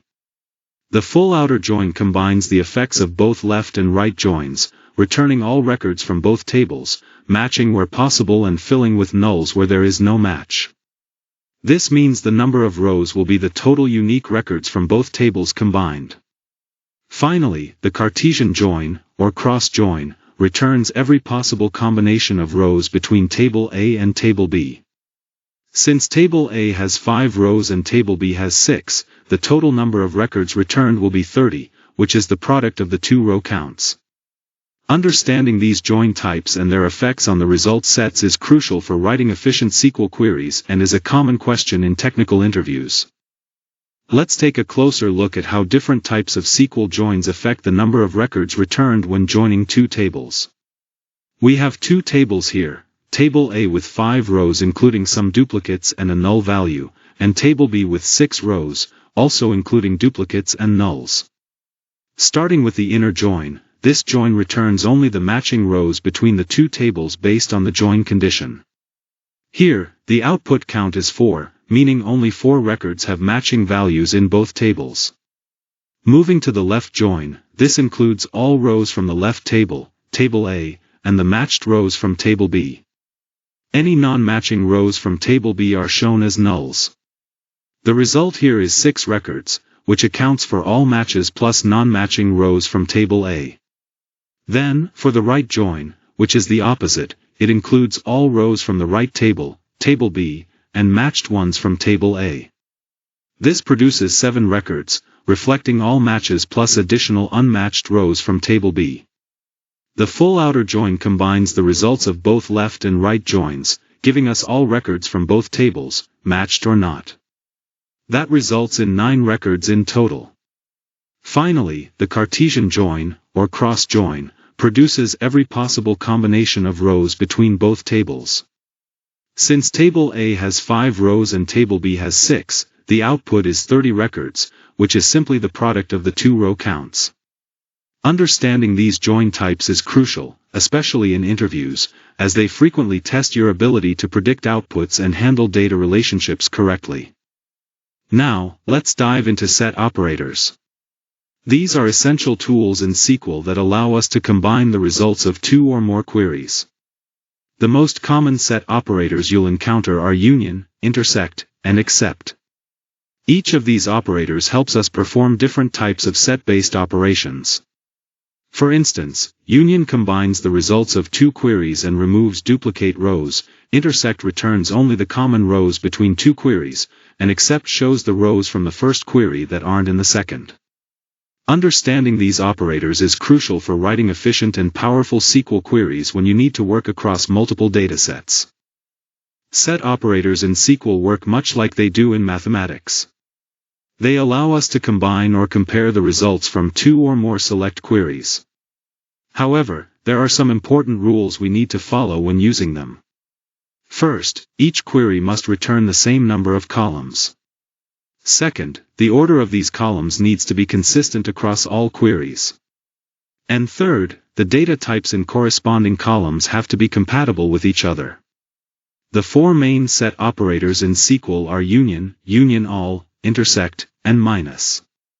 Each of these serves a different purpose in how they combine or compare the datasets, and understanding when and how to use them is crucial for effectively managing query results. Union is a powerful SQL operation used to combine the result sets of 2 or more select queries. What makes union particularly useful is that it eliminates any duplicate records from the combined results. This means that if the same record appears in more than one of the original result sets, it will be shown only once in the final output. For example, when we perform a union on 2 tables, table_A and table_B, both containing employee IDs and names, union merges their rows but keeps duplicates, like 22 Gopal, just once. The syntax follows a straightforward pattern. You write a select query for the first table, then use the keyword union, followed by select queries for additional tables. This sequence can continue with as many select statements as needed. The result here shows all unique employee records from both table_A and table_B combined, ensuring no repeated entries appear in the output. This makes union especially handy for consolidating data from multiple sources while maintaining data integrity and avoiding redundancy. Here, we're looking at the union all operation in SQL. Unlike union, which removes duplicate rows when combining results from multiple tables, union all includes all rows, even if there are duplicates. For example, when we select data from table_A and table_B using union all, you'll see that the employee with ID 22 and name Gopal appears twice because union all does not filter out any duplicates. This is useful when you want to retain all records from your queries without losing any data due to duplication removal. The syntax is straightforward. you simply write select statements for each table and combine them with union all between them. The intersect operator is used to combine result sets from two or more tables and returns only the rows that are common to all of them. In other words, it finds the overlap between the datasets. Here's the basic syntax. You select the columns you want from table _A, then use intersect with the same column selected from table _B, and you can continue this with additional tables if needed. For example, looking at table _A and table _B here, table _A has employees Raja and Gopal, and table _B has Gopal, Sita, and Kamal. When we use intersect between these two tables, the result will be just Gopal's record, since that's the only one that exists in both tables. This is really useful when you want to find common data points between different datasets. The minus operator is used to return records that exist in the first result set but do not exist in the second result set. This makes it very useful for data validation when comparing two tables. The syntax is straightforward. You select columns from the first table, then use the minus keyword, followed by a similar select statement from the second table. For example, if we have table _A with employees Raja and Gopal, and table _B with employees Gopal, Sita, and Kamal, the query table _A minus table _B will return only Raja, because Raja is in table _A but not in table _B. On the other hand, if we do table _B minus table _A, the result will be Sita and Kamal, since they appear in table _B but not in table _A. This operator helps quickly identify differences between datasets, which is especially handy in data validation tasks. Let's talk about the difference between union and union all in SQL, which is a common interview question. Union combines two or more result sets and removes any duplicate records, so you get only unique rows. On the other hand, union all simply combines the results without eliminating duplicates. Because of this, union all generally performs better since it doesn't have the extra step of checking and removing duplicates. So, if you need to ensure there are no duplicates in your results, use union. But if you're confident that your datasets don't have duplicates, union all is the better choice for improved performance. Let's talk about common table expressions, or CTEs. These are a powerful feature in SQL that allow us to create temporary result sets which can be referenced within a larger query. Think of a CTE as a named, temporary query that lives only during the execution of your main SQL statement. This helps to make complex queries easier to read and maintain. By using CTEs, you can break down complicated operations into simpler parts, improving clarity and often performance. They are especially useful when you need to reuse the same subquery multiple times or when you're working with hierarchical or recursive data. Understanding CTEs can significantly enhance your ability to write efficient and elegant SQL queries. A CTE, or common table expression, is essentially a named subquery that we define using the with clause in SQL. You can think of a CTE as a temporary table that holds the result of the query expression. Once defined, this temporary table exists only for the duration of that query. One of the main advantages is that we can define a CTE once and then refer to it multiple times throughout the query wherever needed. This makes complex queries cleaner and easier to manage. Importantly, CTEs can also be used in join operations, allowing us to combine them with other tables or CTEs seamlessly. Additionally, CTEs are versatile and can be used in all types of data manipulation language statements, including select, insert, update, and delete. The basic syntax begins with the with keyword, followed by one or more CTE definitions, each with its own query inside parentheses. After that, you write your main select statement that references the CTE by name. This structure helps simplify complex queries and enhances readability. Today, we're going to talk about two very useful data transformation techniques, pivot and unpivot. Pivoting is the process of turning unique values from one column into multiple columns in your dataset. It helps in reorganizing data to make it more readable or to summarize information effectively. On the other hand, Unpivoting is the reverse process, where columns are transformed back into rows, making the dataset longer but often easier to analyze or integrate with other data. Understanding when and how to use pivot and unpivot can greatly enhance your ability to manipulate and interpret data efficiently. Let's dive deeper into each concept and see some practical examples. Now, let's talk about the concept of a pivot. In business and strategy, a pivot refers to making a fundamental shift in approach when the current path isn't delivering the desired results. It's about being flexible and responsive to new information or changing circumstances. Pivots can mean changing your product, target market, or even your entire business model. The key is to recognize when a pivot is necessary and to execute it decisively. This ability to adapt can be the difference between success and failure. Here, we're focusing on the concept of unpivoting data. Unpivoting is a powerful technique used to transform columns into rows, which can make data much easier to analyze and visualize, especially when dealing with multiple categories or time periods. Instead of having your data spread out across many columns, unpivoting condenses it into a more manageable format with just a few key columns, typically one for the category and another for the corresponding values. This process helps in simplifying complex datasets and is especially useful in tools like Excel or Power BI when preparing data for reporting or further analysis. Understanding how to unpivot data effectively can greatly improve the clarity and usability of your dataset. Indexes are essential tools in databases that help speed up the retrieval of data. Think of an index like the index at the back of a book.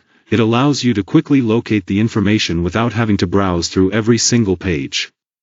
In database terms, indexes improve query performance by providing a fast lookup method. However, while they boost read operations, indexes can also slow down write operations like inserts and updates because the index itself needs to be maintained. Understanding when and how to use indexes effectively is key to optimizing database performance. Indexes in SQL are like special lookup tables that help speed up how quickly we can retrieve data from database tables. Think of them as similar to the index page in a book, which helps you quickly find the topic you're looking for without flipping through every single page. In the context of databases, indexes act as pointers to the actual data stored in the table. When working with millions of rows, indexes can significantly improve the performance of your SQL queries, especially select queries.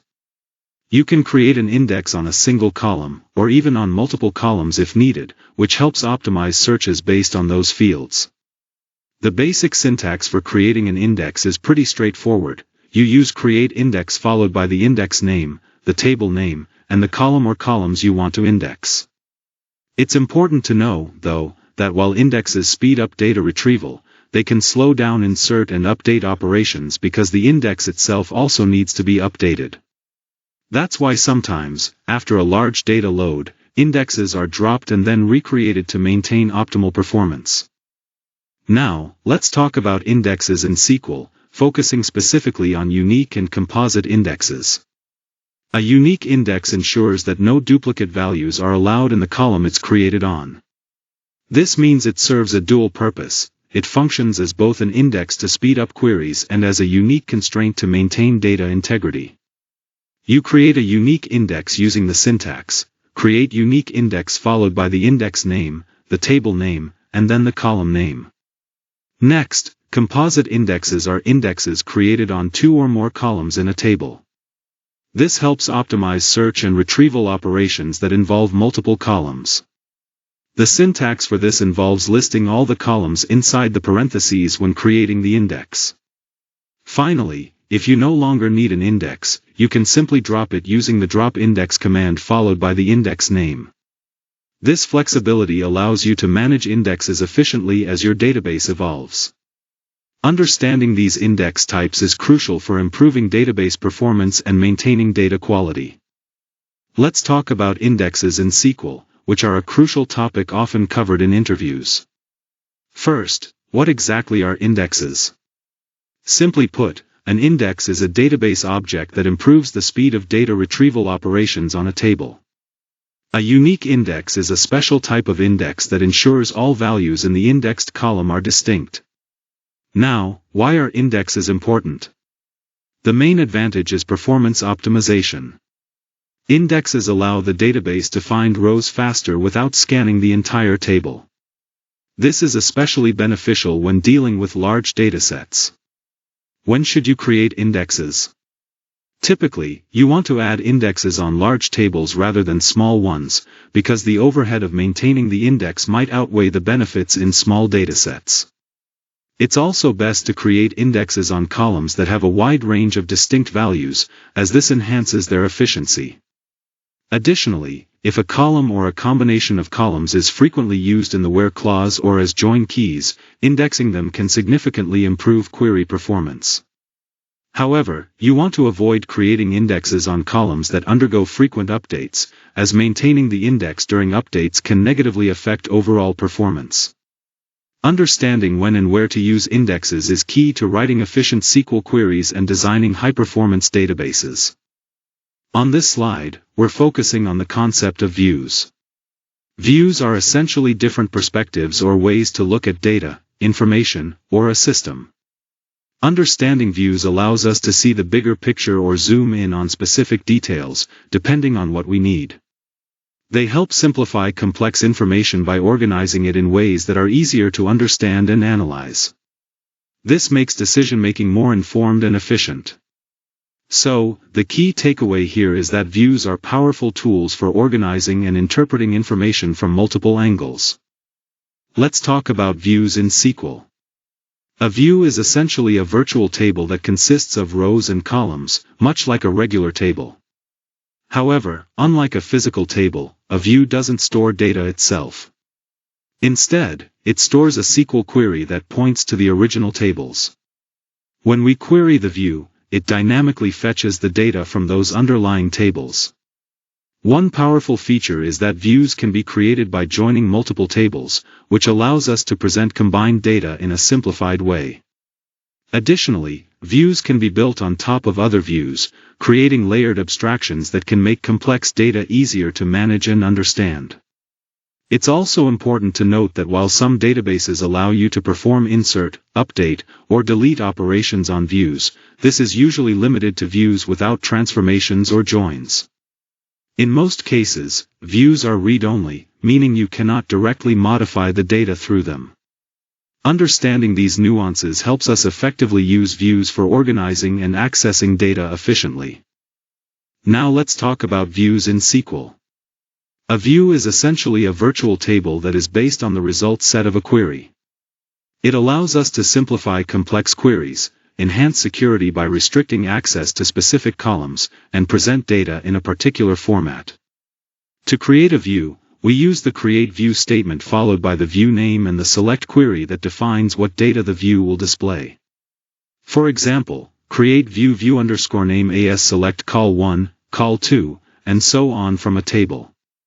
This doesn't store data itself but dynamically shows the data from the underlying tables. If you no longer need a view, you can remove it using the drop view command followed by the view name. This deletes the view definition without affecting the underlying tables or data. When you want to modify or update an existing view, you use create or replace view.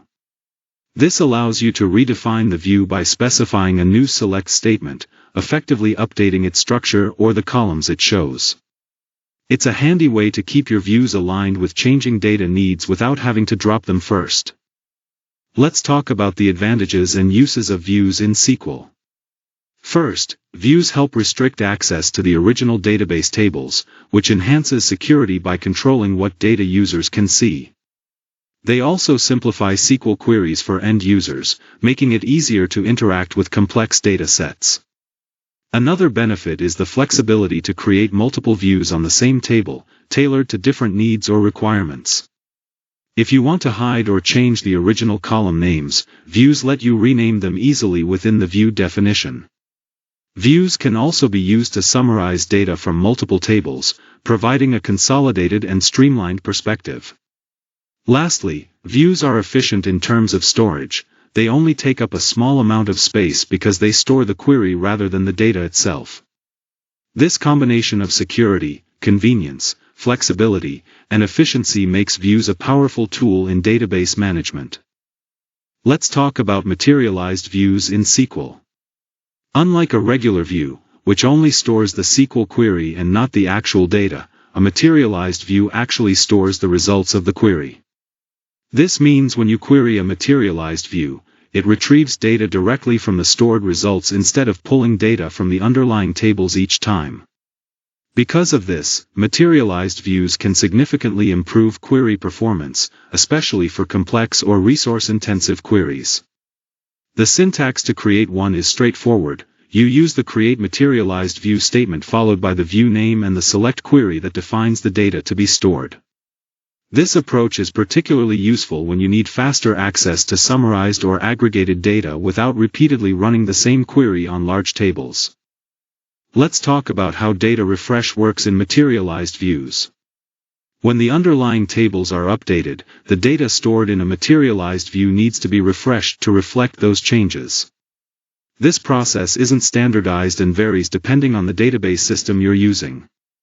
For example, some databases like SQL Server and Snowflake offer automatic refresh capabilities, so the materialized view updates itself without any manual intervention. On the other hand, databases such as PostgreSQL and MongoDB require you to manually refresh the materialized views at regular intervals to keep the data current. Then, there are systems like Oracle and Redshift that give you both options, allowing either automatic or manual refresh depending on your preference or requirements. Using materialized views is especially advantageous when you're running the same query frequently. Instead of computing the results every time, the pre-computed data is readily available, speeding up query performance. It's also ideal when you're querying large datasets but only need a small subset of rows, as materialized views efficiently store and deliver this data. So overall, materialized views can significantly improve performance by caching results, but remember that the refresh strategy depends heavily on the database you're working with. Let's talk about the differences between views and materialized views, which is a common interview question. First, views are virtual tables. They don't actually store data. Instead, they save the SQL query. Because of this, views don't take up storage space. When you query a view, it fetches data from the underlying tables in real time. This means performance can sometimes be slower, especially with complex queries. On the other hand, materialized views store the actual result set of the query, which means they do require storage space. Since the data is pre-computed and stored, querying materialized views is generally faster compared to regular views. However, this benefit comes with a trade-off. Materialized views require data refreshes to keep the stored data up to date, and this refresh process can be resource-intensive. So, to summarize, views offer convenience without using storage, but may have slower performance, while materialized views improve query speed by storing results but need maintenance to refresh data. Understanding these differences can help you choose the right option depending on your workload and performance needs. Now, let's focus on access controls. Access controls are essential for protecting sensitive information and ensuring that only authorized individuals can reach specific data or systems. They act as the first line of defense by verifying identities and granting permissions based on roles or policies. Properly implemented access controls help prevent unauthorized access, reduce security risks, and maintain data integrity. Understanding how to manage and enforce these controls is crucial for maintaining a secure environment. Data Control Language, or DCL, is all about managing access to the database. It helps us control who can do what with the data. Essentially, DCL commands are intended for granting and revoking permissions to users or roles on various database objects like tables or views. Only database administrators or the owners of these objects have the authority to assign or remove these privileges. The two main DCL commands are grant and revoke. The grant command gives specific permissions to a user or role, allowing them to perform certain actions on the database object. Its syntax is straightforward. You specify the privilege, the database object, and the user or role receiving the permission. On the other hand, the revoke command takes away those permissions. Its syntax mirrors grant but is used to remove access rather than provide it. This way, DCL ensures that database security and access control are properly maintained. Here, we're diving into Data Control Language, or DCL, which is all about managing access and permissions in a database. First, we have users, who can be individual people or even batch processes running SQL queries. Then, privileges determine what actions these users can perform on database objects, like tables or views. These privileges might include selecting data, inserting new records, updating existing ones, or deleting entries. Next, roles come into play as a way to group multiple privileges together. Instead of assigning privileges one by one, you assign a role, like developer or administrator, which bundles the necessary permissions. This makes managing access much simpler and more organized. Privileges can operate at different levels. At the table or view level, you have permissions such as select, insert, update, delete, or all, which includes all these operations. Then, at the schema or database level, privileges include the ability to create, alter, or drop objects, giving broader control over the database structure itself.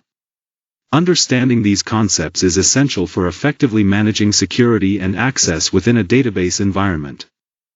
Now let's dive into performance tuning. This is all about optimizing how well your system, application, or process runs. The goal here is to identify any bottlenecks or inefficiencies that might be slowing things down and then take steps to fix them. Whether it's improving response times, increasing throughput, or reducing resource usage, performance tuning ensures everything operates smoothly and efficiently. It's a critical step in maintaining a high-performing environment that meets both user expectations and business requirements. Performance tuning is all about making your SQL queries run more efficiently. Essentially, it's the process of optimizing your queries so they execute faster, which is why it's also known as query optimization. The main goal here is to reduce the consumption of system resources like CPU and memory, and to minimize the waiting time when retrieving data. Now, why do queries sometimes perform slowly? There are a few common culprits.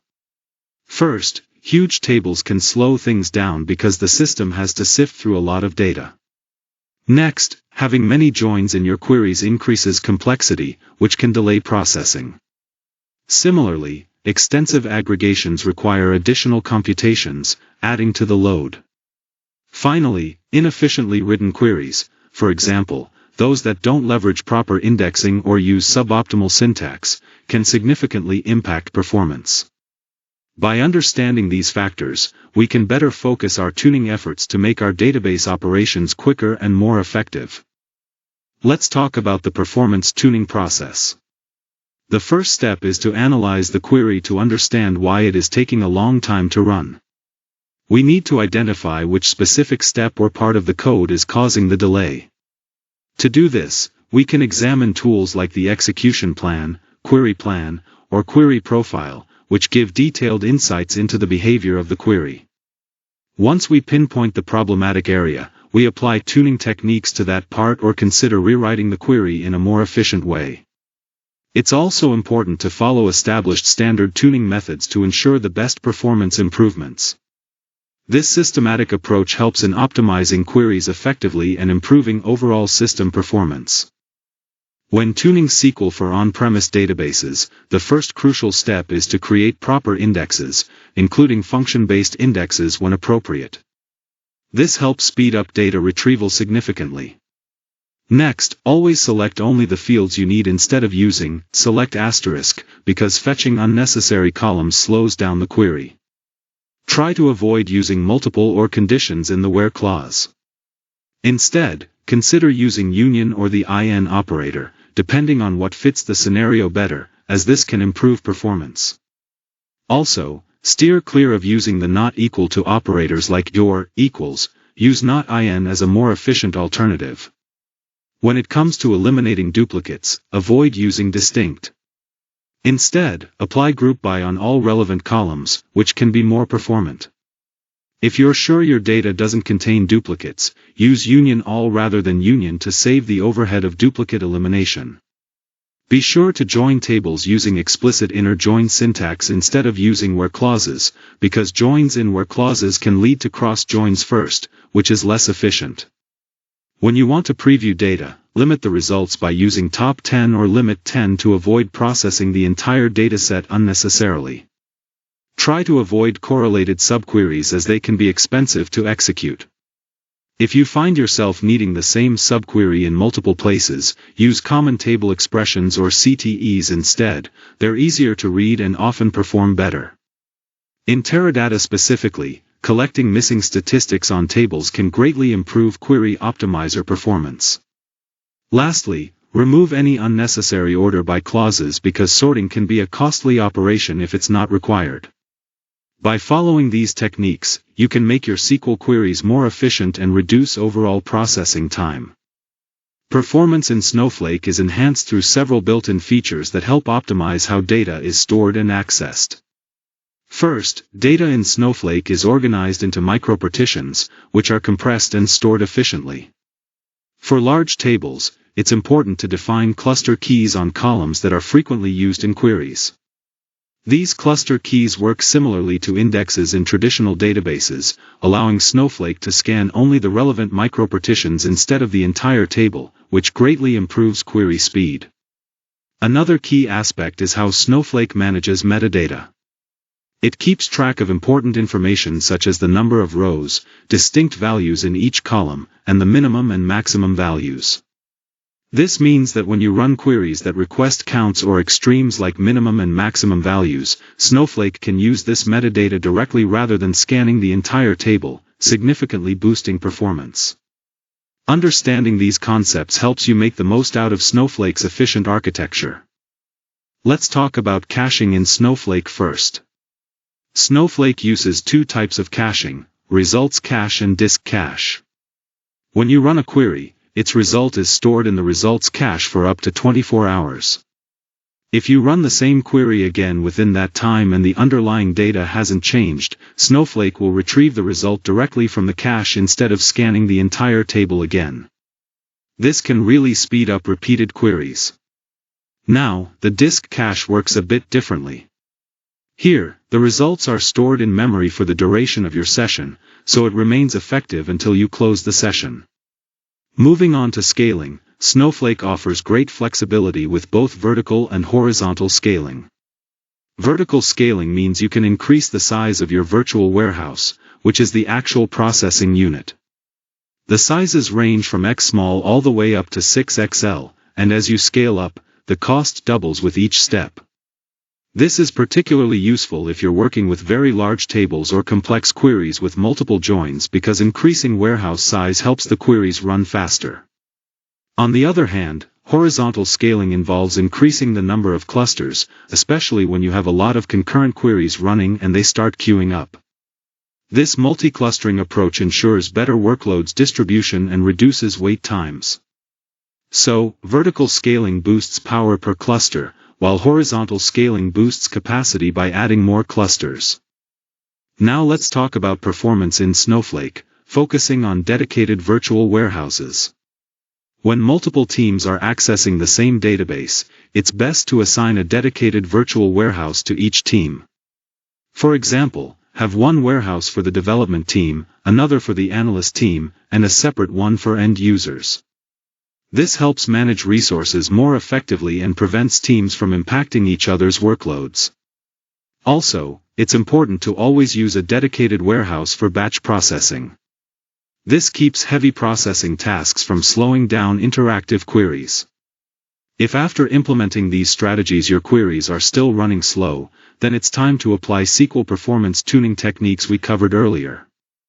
These steps combined can significantly improve your overall query performance in Snowflake.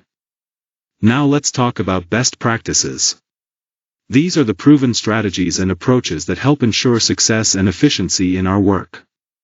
By following best practices, we can avoid common mistakes, streamline processes, and improve overall outcomes. It's important to stay updated with the latest industry standards and consistently apply these practices to maintain high quality and reliability.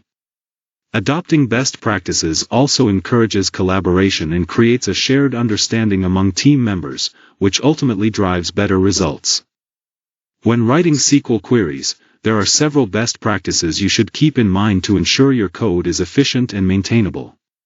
First, always select only the fields you actually need instead of using a wildcard like select star. This improves performance and keeps your results focused. Second, write clear and appropriate comments within your queries to explain complex logic or important details. This helps others, and your future self, understand the purpose behind your code. Third, use proper alias names that make the query more readable and convey the meaning of the fields or tables you're working with. Additionally, follow standard naming conventions consistently for table names, view names, and field names. This uniformity makes it easier to navigate and manage your database objects. Finally, format your queries neatly with proper indentation and spacing so they are easily understandable to anyone who reviews them later. Overall, these practices lead to cleaner, more efficient, and more maintainable SQL code. Today, we're diving into advanced SQL queries. These go beyond the basics and help you handle more complex data retrieval tasks. We'll explore techniques that allow you to manipulate, filter, and combine data in powerful ways. Mastering these queries is essential for working efficiently with large datasets and extracting meaningful insights. Let's get started by examining some key concepts and examples that will enhance your SQL skills. On this slide, we're diving into some advanced querying techniques that can really enhance your data manipulation skills. First, we'll look at how to calculate a cumulative sum, which is useful for running totals and trend analysis over time. Next, I'll show you how to eliminate duplicate pairs of records, a key step to ensure your data accuracy. We'll also explore a method to remove these duplicates using the split_part function, which can simplify working with complex string data. Then, we'll cover how to aggregate values into a single row using the listag function, making it easier to consolidate and analyze grouped data. Additionally, I'll introduce you to working with regular expressions, a powerful tool for pattern matching and data cleaning. Finally, we'll discuss how to generate sequence numbers for existing records, helping to create ordered lists or unique identifiers within your datasets. Each of these techniques is a valuable part of advanced querying, enabling you to write more efficient and effective SQL queries. Now that we've covered the essentials, let's look at what comes next with PL/SQL. We'll start with an introduction to programming languages to set the stage. Then, we'll dive into what PL/SQL actually is and why it's important. From there, we'll explore key concepts like variables and constants, which are fundamental to storing data. We'll also discuss conditional statements like if-else, which help control the flow of your programs based on different conditions. Looping statements, such as for and while loops, are next. They allow you to repeat actions efficiently. Cursors will be introduced as a way to handle query results row by row, which is crucial for more complex data manipulations. We'll look at user-defined functions and stored procedures, which are blocks of reusable code that make your programs cleaner and more modular. Exception handling is critical for managing errors gracefully, and we'll cover how to use it effectively. Finally, we'll examine packages and triggers, two powerful features that help organize your code and automate responses to database events. Together, these topics will give you a solid foundation for advanced PL/SQL programming. Thank you all for your time and attention. I truly appreciate the opportunity to share this information with you. Wishing each of you the very best in all your future endeavors.